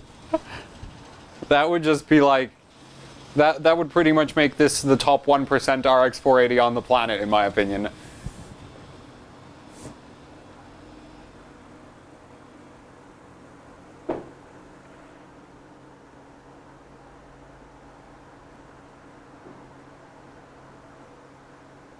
God, I love this card. I really want to kiss it. But that's a dumb idea while it's still running. This is awesome. I mean, when it was doing 1500 on the stock cooler, I was like, yeah, this is a good card. And now it's... Oh, this is aw. Good card, good card, good card.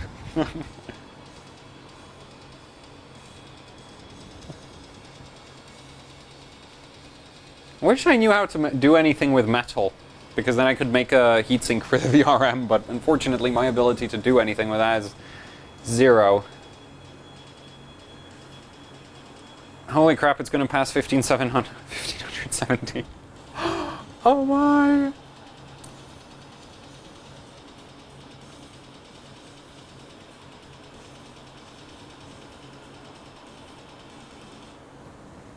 You know what, I think if it crashes, I'm going to do a fan swap for something that pushes a bit more air. At the cost of being louder. I did not get a special GTR. The way my acquisition... So, as I said at the start of the stream, XFX sent me the card. And the thing is, I got this sent to me by the sales department of XFX UK. So I'm like 99% sure this is a retail card. That nobody, like, it was, like, the box was closed box and everything. It didn't look like anybody had ever touched the card before me, so it looked like it was factory new. So I don't think they tested it ahead of time. And XFX said, yeah, XFX official statement is that they don't bin the cards at all.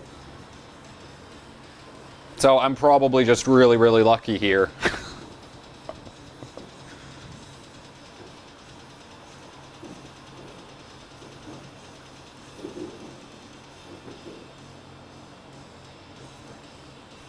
I do really want to test some other RX 480s out just to like get a better like comparison against the other cards, but like I don't know how hard it'll be to get anybody to give me one. Like it's really lucky that XFX sent me a card, in my opinion. So huge props to them for letting me, you know, keep it too. I can't believe it's gonna pass 1570. This card is awesome. Oh my.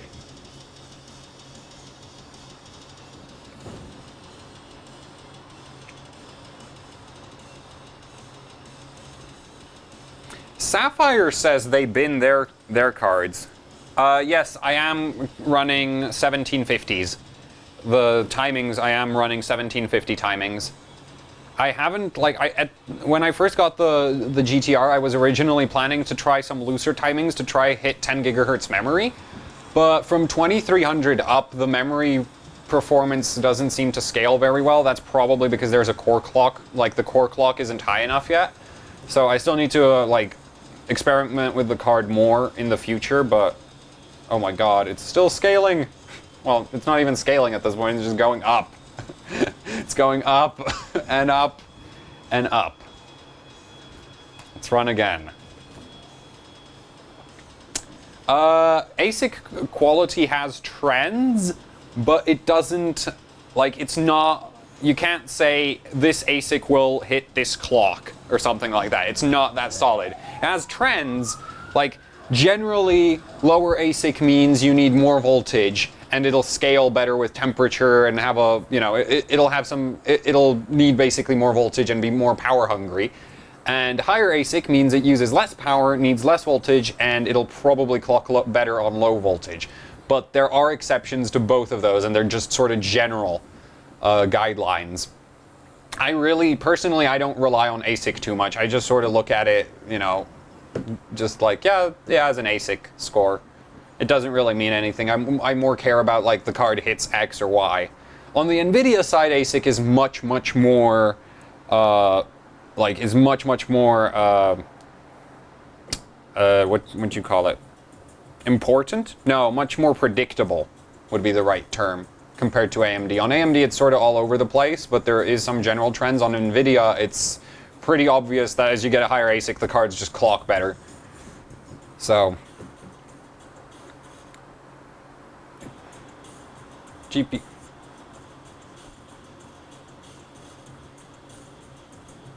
Fury Non-X. I haven't tested a Fury Non-X seriously for a while, so with the driver improvements, and I have no idea.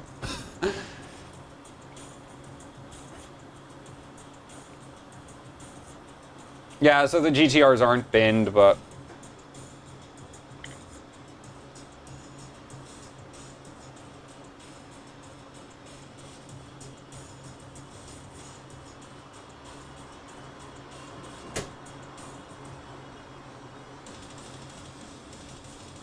I do believe the room temperature has fallen off quite a bit. Let's check. Also, the temperature reading on the Polaris GPUs is not accurate at low temperatures. Room temperature is 23 degrees right now. So maybe that radiator... Yeah, that radiator... Water really isn't warm. Trix versus Afterburner. I don't like Afterburner for AMD cards. I prefer Trix. I've always had better experience with Trix on AMD cards, so I just stick to Trix. So, yeah. I choose the OC utilities based on whichever one works best and has the features I need. I don't really go for one always. I hate GPU tweak. GPU tweak is full of bloatware crap these days, but I so want to move the frickin' test bench over to the window. That would be so good. Oh well. It just keeps scaling. It's just not gonna stop. I'm gonna give it more voltage at this point though. 1590. If this passes, oh my god.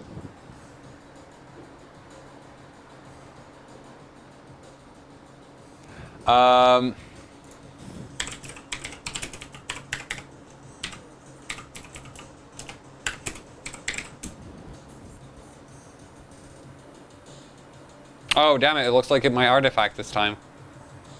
Yep, 1590 is too high. Okay. So that just crashed. This is gonna give it more voltage. Keep calm, raise V-core. That fixes all your problems. Guaranteed.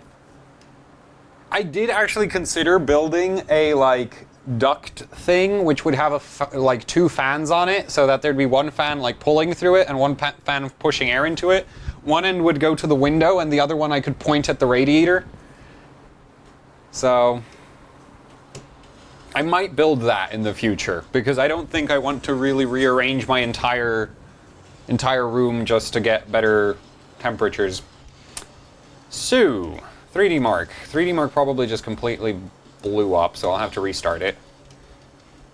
Close the program. Okay. Yeah, 3D Mark dies. If your AMD drivers crash, then 3D Mark crashes with it. Thankfully, because I'm not using Wattman, it doesn't matter that. And I'm gonna do a pass at lower core clock, just to make sure that it's still stable, and then I'm gonna go back up. This is gonna be so much GPU voltage. Let's just check how much voltage this is gonna run. Start render test. 1.42. Cards, if it scales, who cares? Yeah, 1.41, 1.42-ish.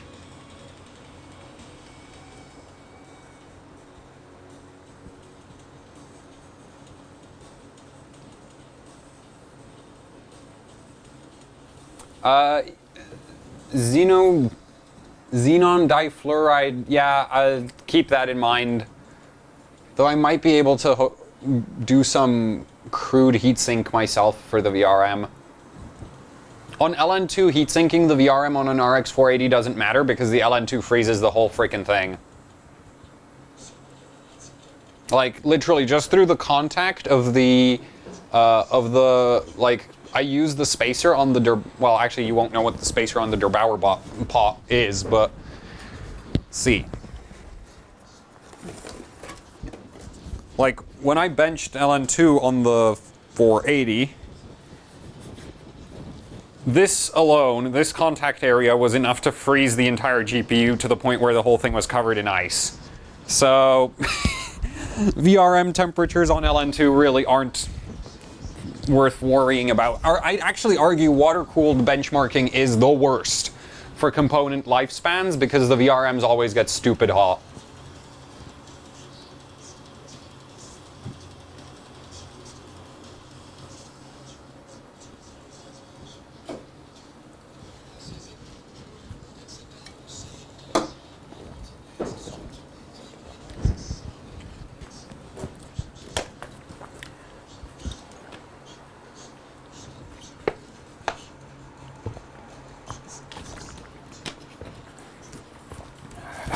Whoops, drop that.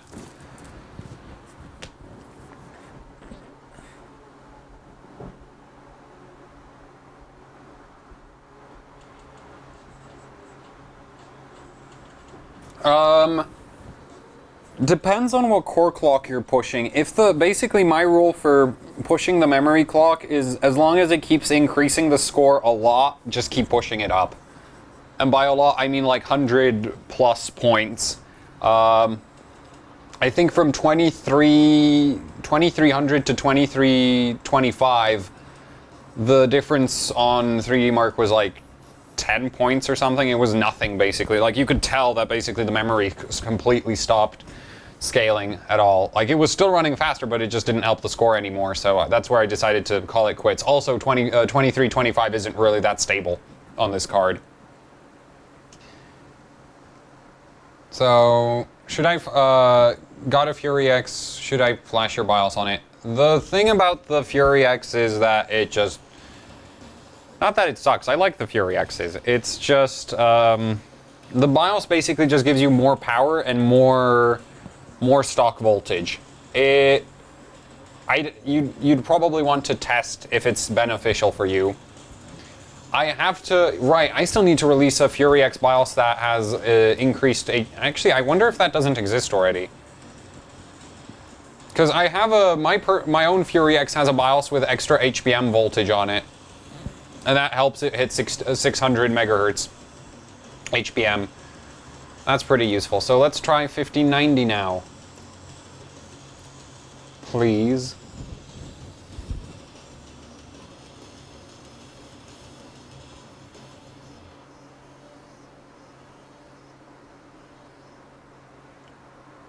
Well, score dropped because the system died and I had to restart it. Second run on Fire Strike seems to be better.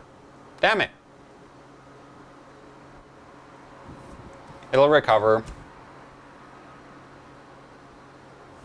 Yeah, display driver stopped responding. This blah blah blah blah. Huh. Okay, I'm actually gonna change that. Wait, power limit's maxed out. Fun. More voltage. And that tripped the power limit. Oh right, there's the voltage limit. Okay, so that's not gone. I'm not gonna use the LN2 BIOS though. That's stupid. Okay, so that seems to be the limit. So there's one minor problem with tricks. If you try to set over plus 100 offset, it crashes on the GTR. I'm not sure if that's specific to the GTR or to all RX 480s because I haven't tested all the other ones. So, but on this card, if you go over plus 100, it crashes instantly. So, yeah. Apply that. Get tricks open. So I'll max it out at 100 and try 1585, I think.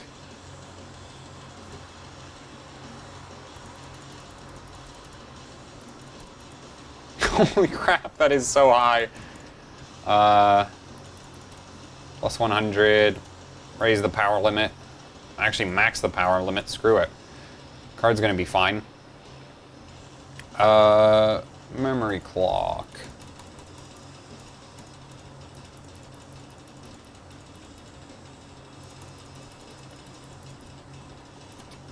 Apply, please. There we go. That still runs, and here goes nothing. Pray for 3D Mark. Oh yeah, it's just going to drop to 96. So the thing about the voltage controller on the RX 480s is it goes in increments of 6.25 volts, which the software doesn't really respect properly, so that's why it dropped the voltage after I lost focus out on the window. So, let's run. The room's getting really chilly in my opinion. What temperature are we at? 19 at the floor. What's it up here like? In the intake area? Huh, 23 degrees on the intake, so it's still pretty warm.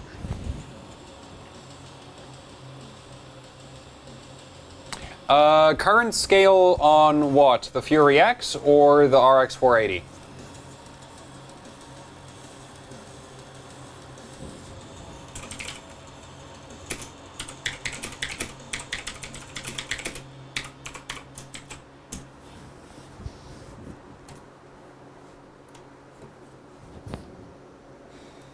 Okay, that won't pass. Well, I think 1580 is the limit then. Which really isn't a bad limit, if I do say so myself. Just need to pull the, like now it's just getting the card colder, that would be really nice. I can probably pass at 0 power limit, but maybe the performance would suffer. Let's just run this. I'm gonna save a 1580. I could throw the What? Check the max temp? I don't care right now on the core. I'll check it after this run, depending on how this run scores. Yeah, so the scaling, I don't need scaling. I don't need current scale. So Elmore, when he released the Air BIOS and the LN2 BIOS, he said you can't go over 150 watts power limit in the BIOS. That's completely wrong. You can set 255. That's what my BIOS is running. You can probably actually go over 255. You could probably set 65,000 watts power limit if the BIOS works anything like the Fury X. And I still need to test that, but I don't have a Fury... Like, I don't think this card is hitting 255 watts, so I don't really have a way to test that it's bouncing off the power limit. So I need to find a card that first goes to the 255 watt power limit, and then I could, you know, raise the power limit even higher and see if it still hits the power limit.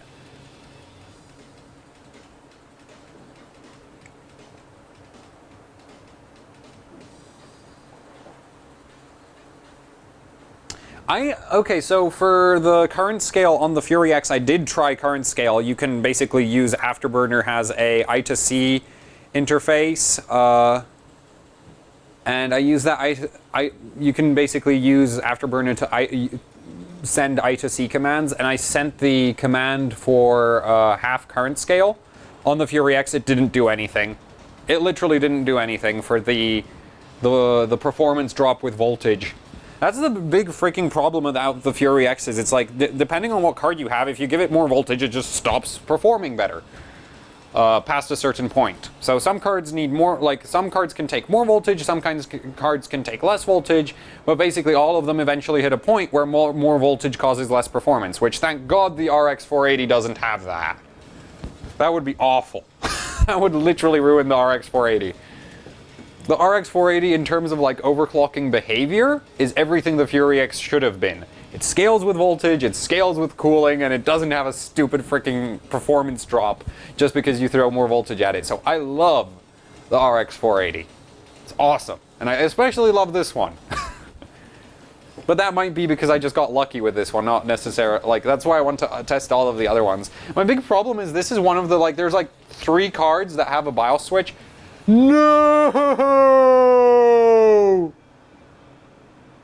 Why would you crash on the last test? No! You know what? I think I'll give the card more airflow, just in case it needs it. Plug the fans up.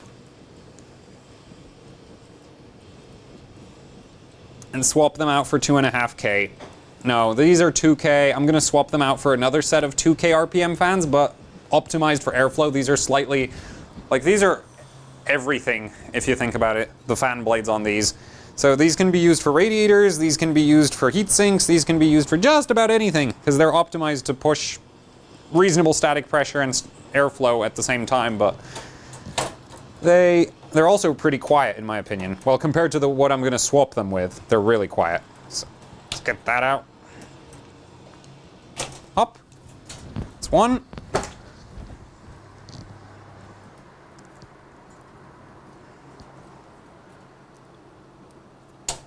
Up. I actually kind of like these anti-vibration fan mounting things. You know, these things you get with some fans. So I kind of like those. So they're not really that bad, except for the part where you need to uninstall them. That's always a pain. Hop. That one. These. And let's see, what could I swap? There we go. These guys. Jet flows from Cooler Master. Extremely loud, extremely high airflow at 2000 RPM. And these also aren't compatible with the rubber doohickeys, and I just dropped one somewhere and I have no idea where it went. Well, whatever. It's rubber. It's not going to short anything out. So I don't have to worry about it.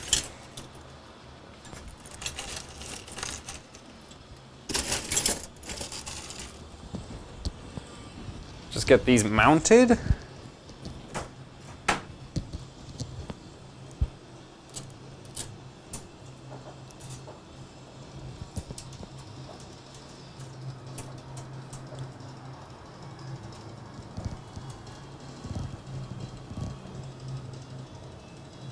There we go. There's one.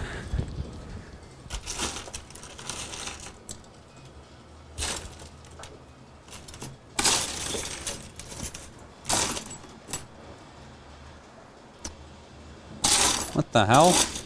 There we go.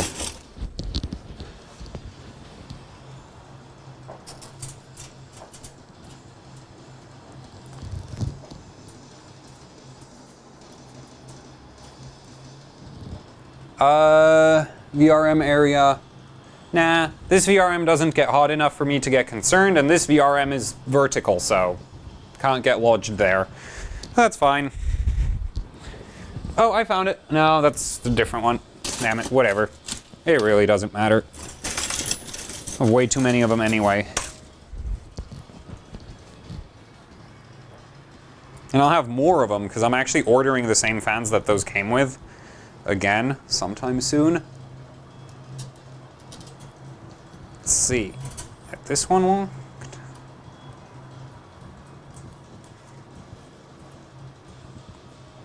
Now everybody's going to complain that these aren't matching, but whatever. I don't freaking care. Go.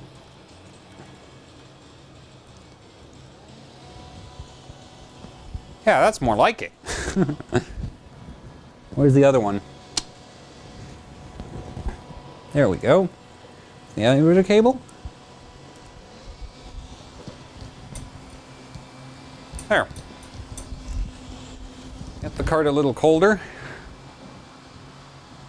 Huh, actually, if I open the...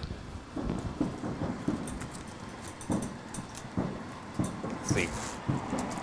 There we go. Get some more airflow through the window. What's it? Let me guess. One of them is catching on that metal grill. Which one though? Damn it.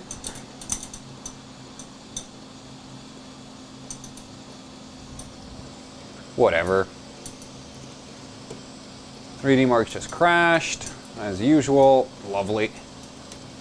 There we go, that looks fine again.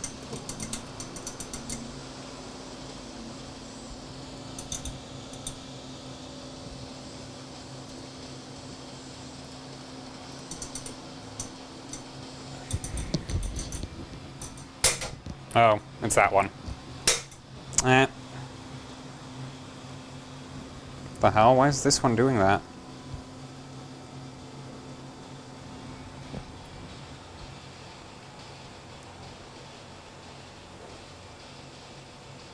Damn it, why is it crashing all the time now? I guess I have to restart the system. Go. Actually, wait, I'll try to get a little bit more CPU power. This is such a dumb idea because the RAM is on like the edge of stability and I'm putting BCLK on this. Okay, whatever, more voltage. Oh wait, I forgot to get the CPU up.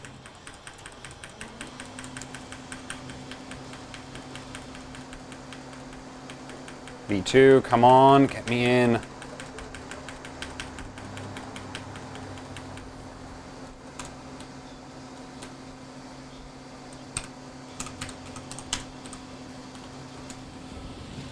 Oops. So 5.05 gigahertz this time. Gonna try get a little bit more physics score. Hopefully that's enough to, well, not enough to do anything actually, but just want a little bit more. I get 17K graphics score easy now. So I'll get a stable pass in right now. Just max this out, apply, close. Where's tricks? There's tricks. Load, damn it. Oh, and I keep forgetting to save that profile. Whatever. So I'll do a pass at 1540 just so some people get an idea of how much this is scoring right now. Nah, screw it. I'm not passing at 1540. Pass at full speed.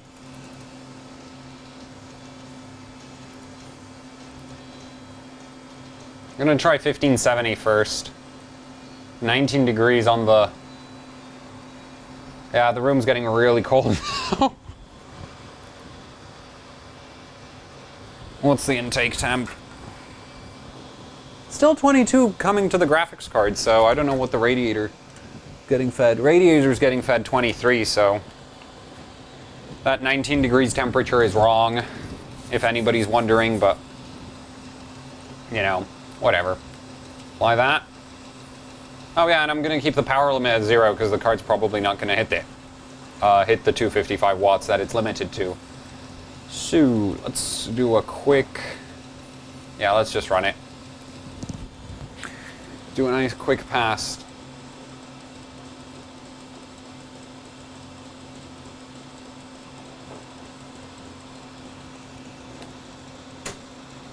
My hands are freezing off. At this point, I think touching the VRM while it's running actually would be very pleasant for my freezing off fingers. And the VRM would get some free heat sinking in the form of my blood flow.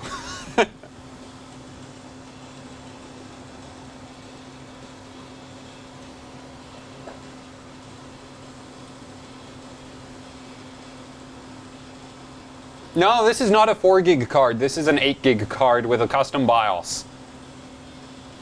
The card is a 8 gig card with a custom BIOS to run 1750. Because I'm using the higher multiplier to test modified timings, so I don't want those to kick in at boot up. And right now those timings are just 1750 timings, basically from 1800 up, but I want to play with the timings some more. And once I start doing that, then basically I really don't want it crashing on me.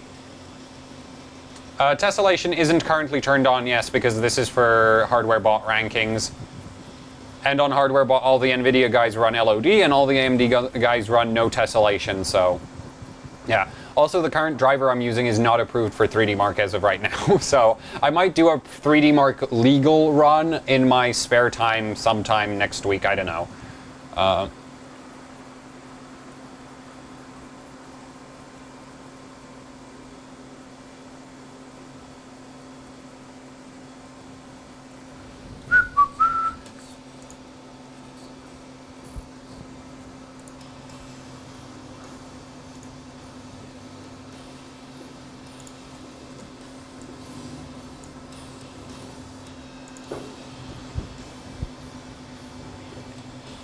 Holy crap, it's passing physics. Yay!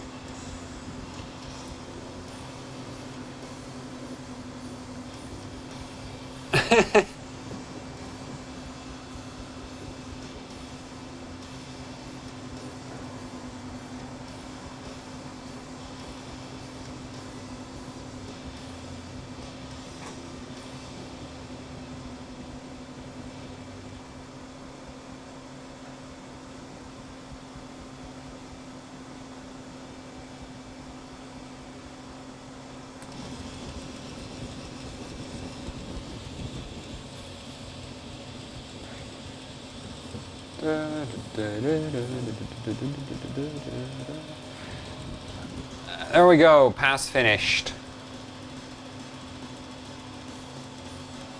17.4K. Not enough! I gotta get more!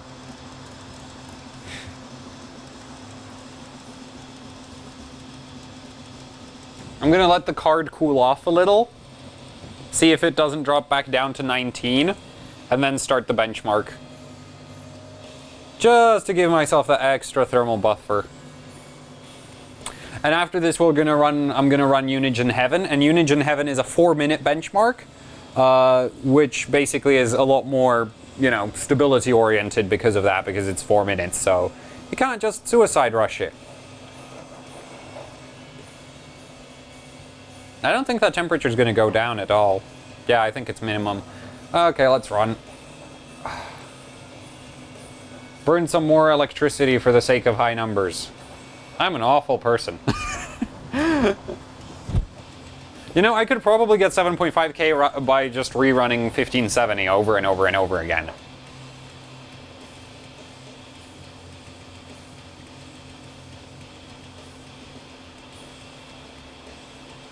Everybody pray to the engineers at AMD that this manages to make it. Engineers at AMD and XFX, I beseech you, give me my score.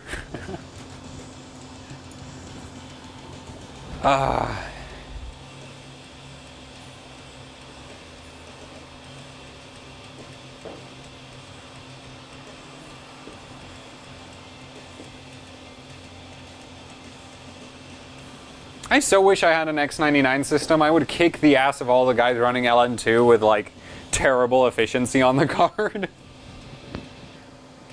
Because at this point, I'm actually beating LN2 cards for raw score, several of them. For GPU score, I'm just not beating them on overall, because I don't have a 6950X, whereas they do! Cheaters!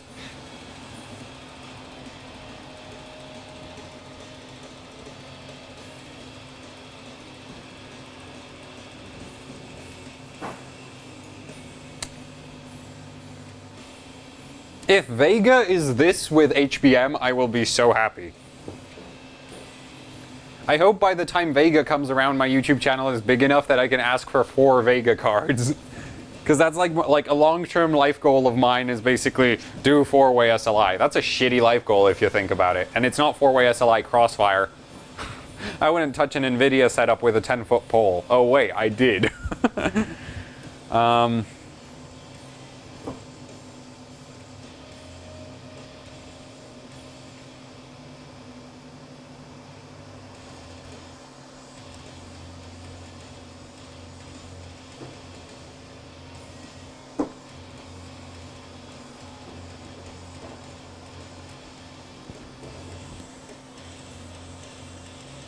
I'm also super hyped for Zen. Because Zen, like, if AMD pulls off that Haswell level IPC and sticks it on 8 cores, and it does like 6 gigahertz on LN2, stable enough to finish Firestrike, then it's just going to be like, it's going to basically outclass the 6950X, because the 6950X clocks like crap. It does like 5.2 on LN2, and if you can get 6 out of a Haswell chip with 8 cores, then you can actually beat a 6950X. So, there we go. Oh, it's almost 17 point. It's worth saving. I'm saving this one. Let's put this down here. Move this like that. I wonder if I could still get like 10 more megahertz. I mean 5 more megahertz. Not 10 more. I'm gonna try increasing by 1 megahertz.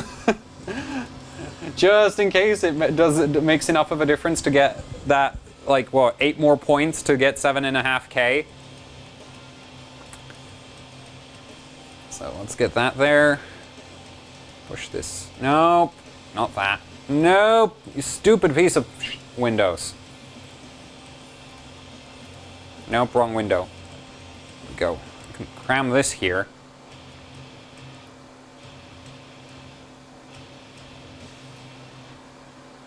That way it's still valid because everybody can still see the numbers, and I can maximize the amount of wallpaper that is visible. There we go. Print screen. Cancel, screw you, Windows. Save that. GTR FS. Yep. Save Firestrike. Should I do Firestrike Extreme, just because it's scoring so well now? Wonder if this would actually be enough to get a higher rank on Extreme. So, I'm currently at 7, I don't think it'll do 7.5K, but we can try. Run!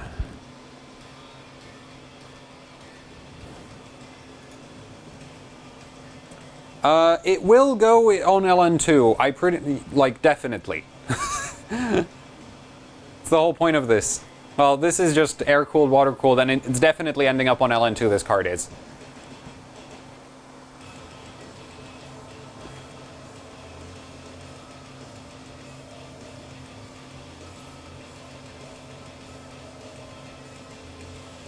Yeah, Zen is expected to do something between Haswell and Broadwell. It really depends who you ask. I'm just saying I want Haswell level so that I don't get disappointed when it's Ivy Bridge level.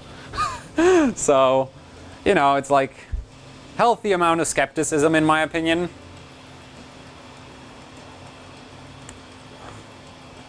Thing is, we only got Blender renders from AMD for Zen. And also, the thing about XFX sending me a bin chip, I really doubt that, considering I was basically, like, the way the acquisition of the card went, I really doubt this is a binned card.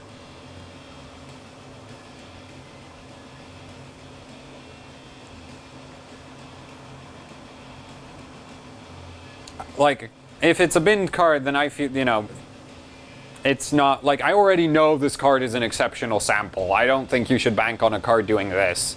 I think this is 100 megahertz more than what most cards should be able to do. Yeah, and Blender, yeah. Damn it, I keep going all over the, like, trying to keep a consistent line of thought on one of these streams is not easy for me.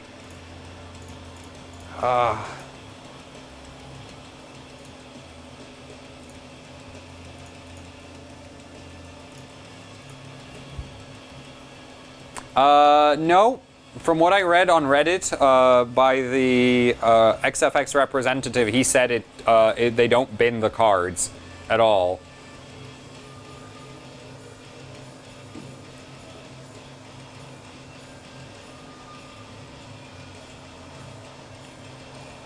The only way somebody could test if XFX is binning the cards for the GTRs, that you'd have to go and buy like 100 of them, test them all, and see if they all hit 100, like, you know, if they all clock really, really high and very similarly. But I doubt it, because there's some people who have like 80 set, like, yeah. One of the community managers for XFX said they don't bin, and the other thing is, what else? The other thing is, like, I've seen comments about the GTRs where it looks like they're definitely not binning, because the ASICs are all over the place, and the clocks some people are getting really aren't comparable to my card here. So, like, they're way below what I'm getting, so I don't think they bin. And I'm, like, way below even when I'm not doing pure benchmark runs, so. And I'd, like, it'd be nice if they binned and then just charged a premium for the card being a binned sample, but honestly, like, it's still a really good RX 480 overall, in my opinion, especially if you get a lucky one.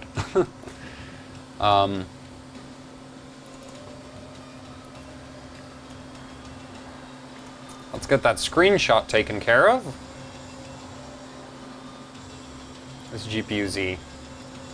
There we go. Yeah, so for anybody wondering about the weird clocks on this card, that's because this BIOS right here is BZ Elmore. It's a custom BIOS, that's mine.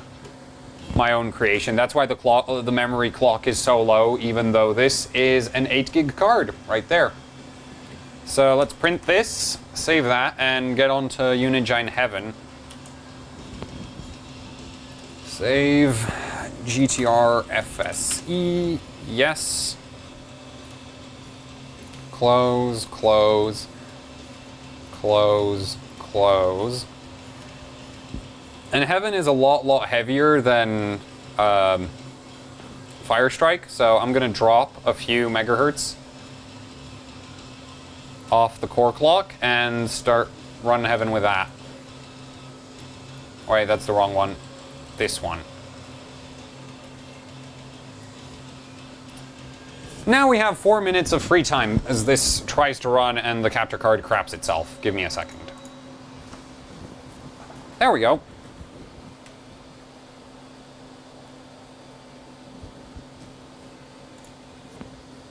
ASIC on mine is 73.3%.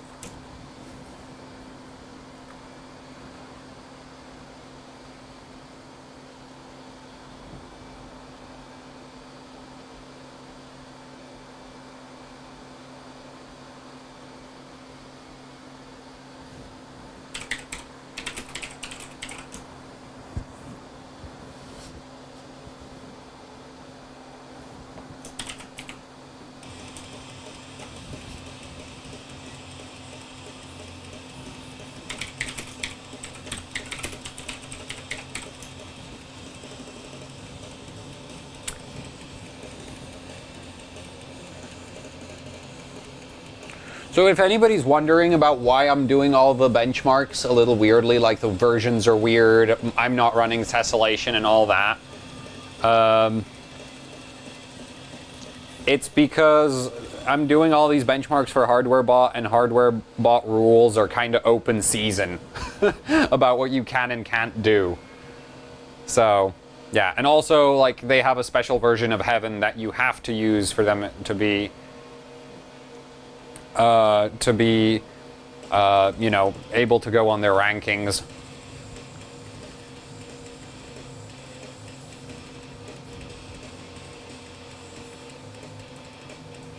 Damn, it's cold in here.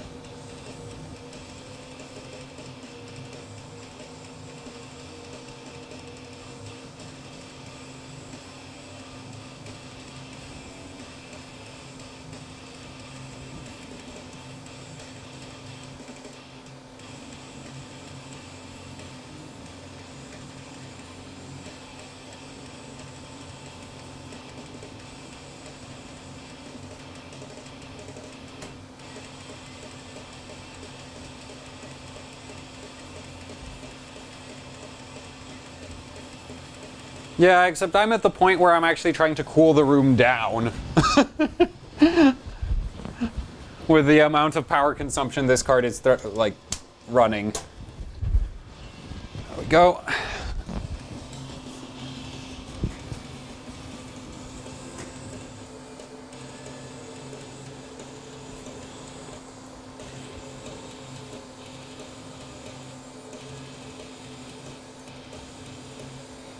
You can go to hardwarebot.org for all of the benchmarks, and actually all of the rankings and everything. Just go to hardwarebot.org. Like, that's competitive overclocking central.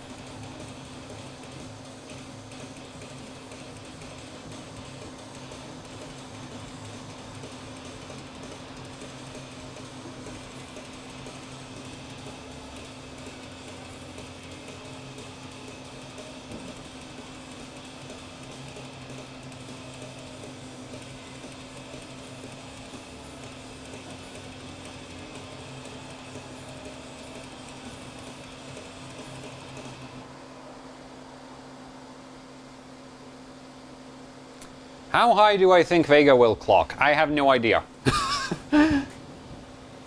I really have no idea how high Vega will clock. So I'm not gonna put any I'm not gonna speculate anything about that. The thing is, like, I don't really care so much about how high it clocks. I more care about the performance. Like, the funny thing is, like, if you look at a 980 Ti, right, it clocks really, really high. But if you could get a Fury X to a fraction of that, and I mean, like, way beyond what a Fury X actually does, but still a fraction of what a 980 Ti does, it would curb stomp a 980 Ti. My username on HardwareBot is Buildzoid. Like, you can, wait, I'll just drop my profile. Boop. I'll just drop that in the chat. There we go. That's actually a pretty decent score. Let me reactivate the thing, and let's take screenshots. You know what? I'm actually pretty happy with today's session. I got some really nice scores. And let's see, I streamed for 2.5 hours. The stream did not blow up, surprisingly. I kind of feel like not continuing from this point onwards. I hope nobody is disappointed about that, but I'm kind of tired. Well, what time is it? It's 9. But I am kind of tired, and I'm sort of easing myself into the... Like, I haven't streamed in ages. Well, I haven't streamed properly in ages, I feel like. So this is like the first good stream I've put on in a while, so I'd like to end it here before it turns into a disaster. Right, make screenshot, save result. This is such an awkward process. GTR Heaven.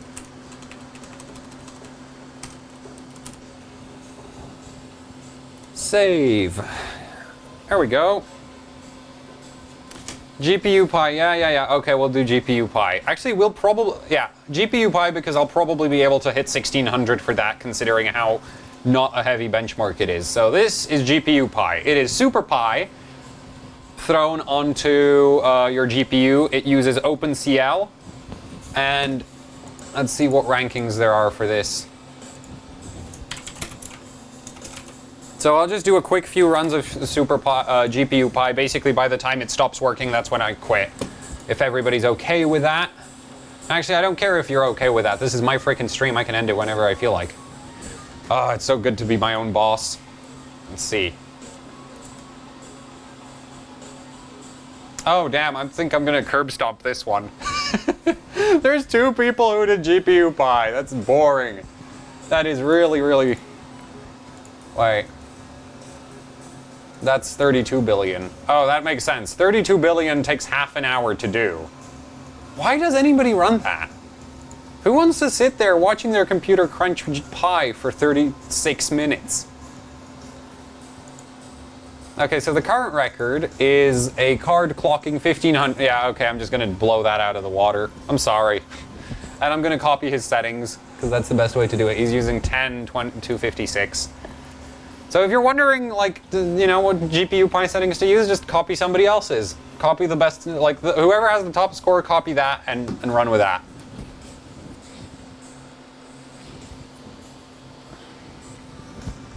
Holy crap, I'm like a full sec. Yeah, I'm like 200 milliseconds faster on batch 4. Yeah, this is gonna go really easy.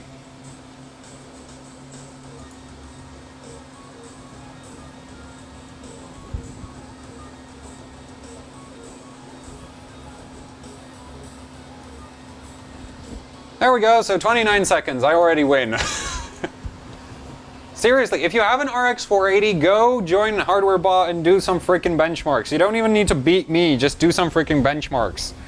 Like, see where you can push it to, because like in the process of like trying to clock your GPU to the maximum, you might find some trick to get it stable better for 24/7 usage. I'm actually kind of sad that I haven't gone and like maxed out my system for 24/7 usage. It's just sort of, what does this require for validation? Save data file. Does this need me to open? Yeah, same as always. I don't know why they can't just integrate the whole freaking thing, opening Windows process into the freaking wrappers, but hey, whatever. It doesn't matter to me. Okay. And save that to my flash stick and save. The result was successfully saved. Okay. Close that. Close this. Close that. Clocks out for victory. Oh, clocks out for Polaris. Let's go. 1580. This will probably pass 1600. I just want to take it slow, just to make sure that I don't overestimate it. Also, you can see the temperatures are great with the water block on there. There's totally time for 32 billion. Who wants to watch 36 minutes of this? 24/7 voltage. I would go anything below 1.3 volts personally. Anything below 1.3 volts should be safe for 24/7 usage. It would be nice if we had some official statements from AMD on that. And AMD did put out official statements on how much voltage you can run through FX chips, which was really cool of them. But I don't know, nobody does, like, they don't do that any longer, which is, in my opinion, a huge, like, it's sad that they don't do that, but it doesn't matter too much. So let's save this one. But I think up to 1.3 you should be safe, and above 1.3 I wouldn't use it for daily. And right now I'm running like 1.42. Memory, save data file, save file. Do I have everything? Yes. Save. Result was successfully. Close that, close that, close that, close that. And let's go for 1600.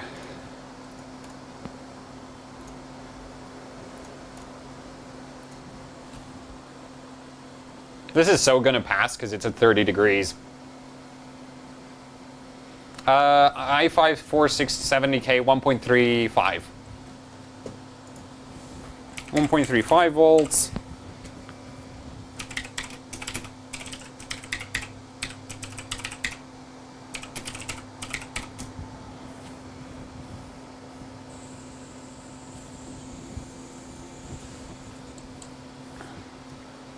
Oh, 1600 passed.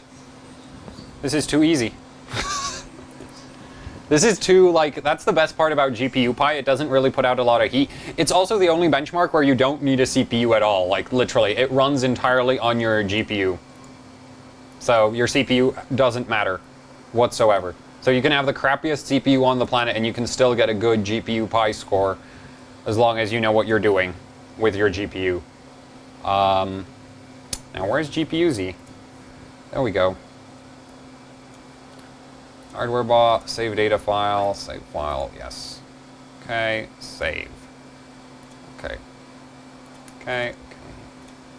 Actually, I think I can probably run it and it still won't lose performance. So 28, I'm just going to note this score down.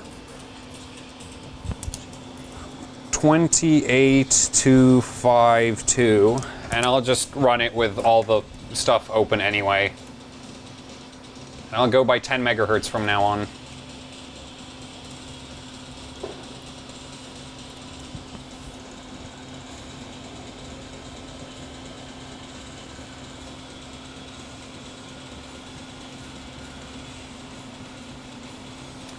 For a... Wait, 24/7 486, like the 486 CPU?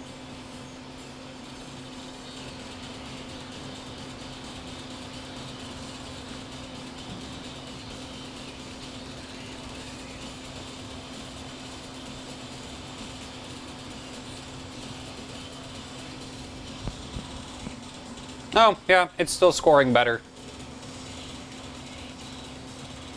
I'll just minimize that. Save. Yeah, this is the best benchmark just because of how quickly you can do it. Okay. Where's tricks?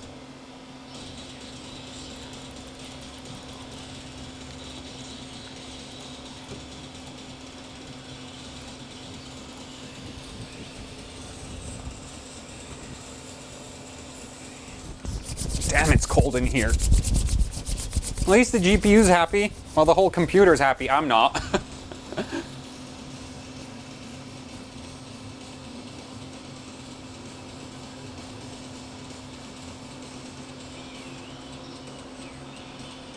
Save 24/7 voltage for your cat. I think anything up to 20 volts shouldn't actually go through your cat. So that's probably safe. Oh wait, what am I doing? Derp.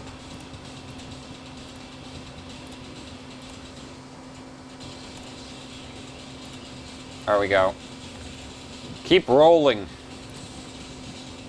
Best benchmark, just because of ease of use. Apply. 1630, close.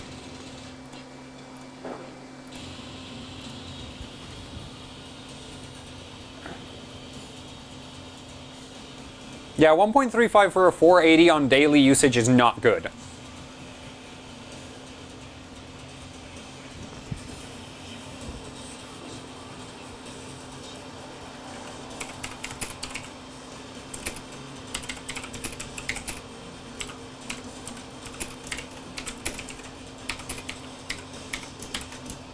Oh, there we go. It's starting to error.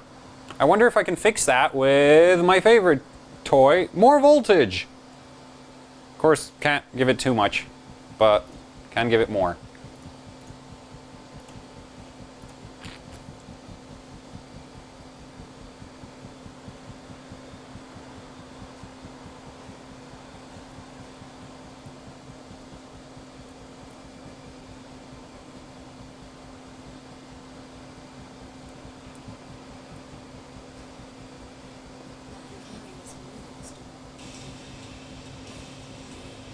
Yeah, 6-pin versus 8-pin video. I know, guys, I know.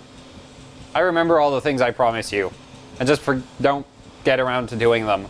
And really this week, my, I really had like hell trying to record anything because stuff. This week, like this whole week basically sucked for me, except for the periods I spent with the card, except, yeah. Okay, well this isn't gonna pass no matter what I do at this point, so I think this is the end. GPU Pi's not gonna pass. Firestrike's not gonna pass because it won't even pass 1590.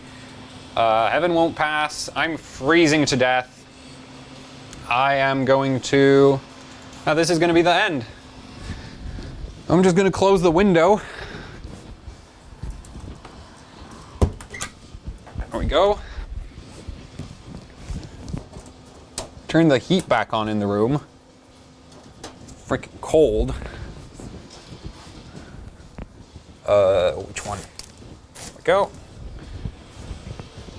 There we go. So that's it. That's all the benchmarks I wanted to do today done. There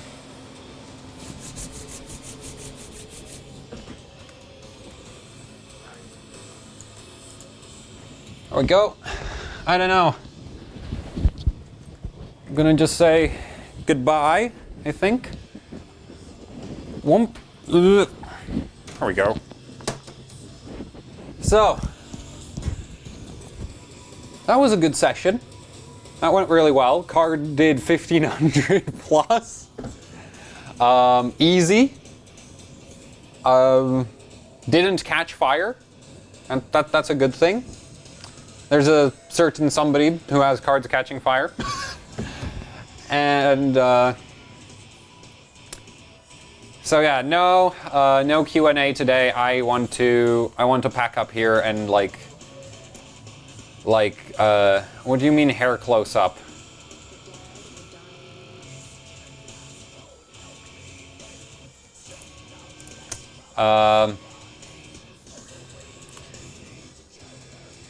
Yeah, so card's good. I think the benchmarks speak for themselves.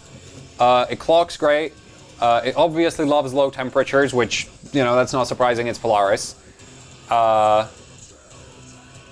Most power hungry thing I ever, like, I think the 3960X would take the crown for that.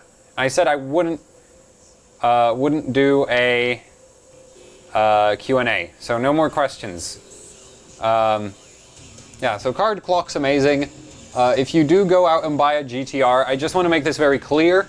Okay, first of all, this card was given to me by XFX, so I'm going to be a little bit biased. I really, really like the card, and this is like the first free sample that I actually wanted that I get to keep.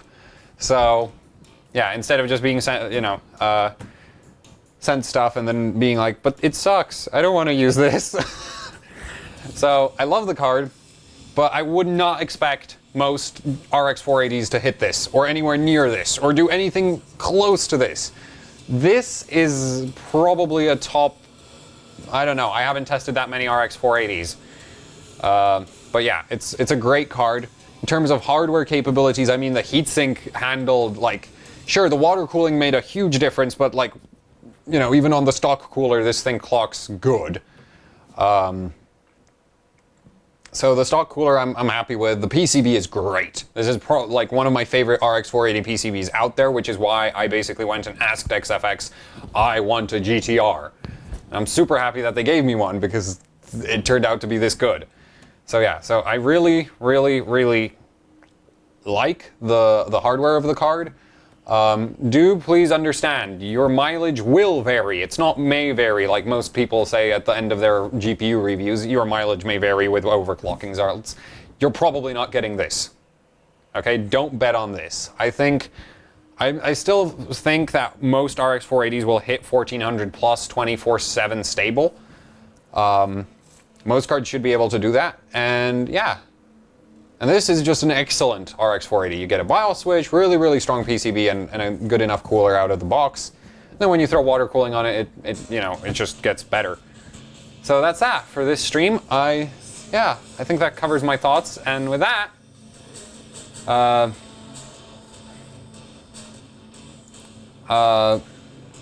let's end it here. Actually, one last thing. Do drop some feedback on if you like the format with the Am I doing a Movember? No. I considered doing it and then I decided no because I look horrible if I don't shave. So, yeah. That's that for this stream. Thank you for watching. And see you guys next time. Goodbye. Where's the stop?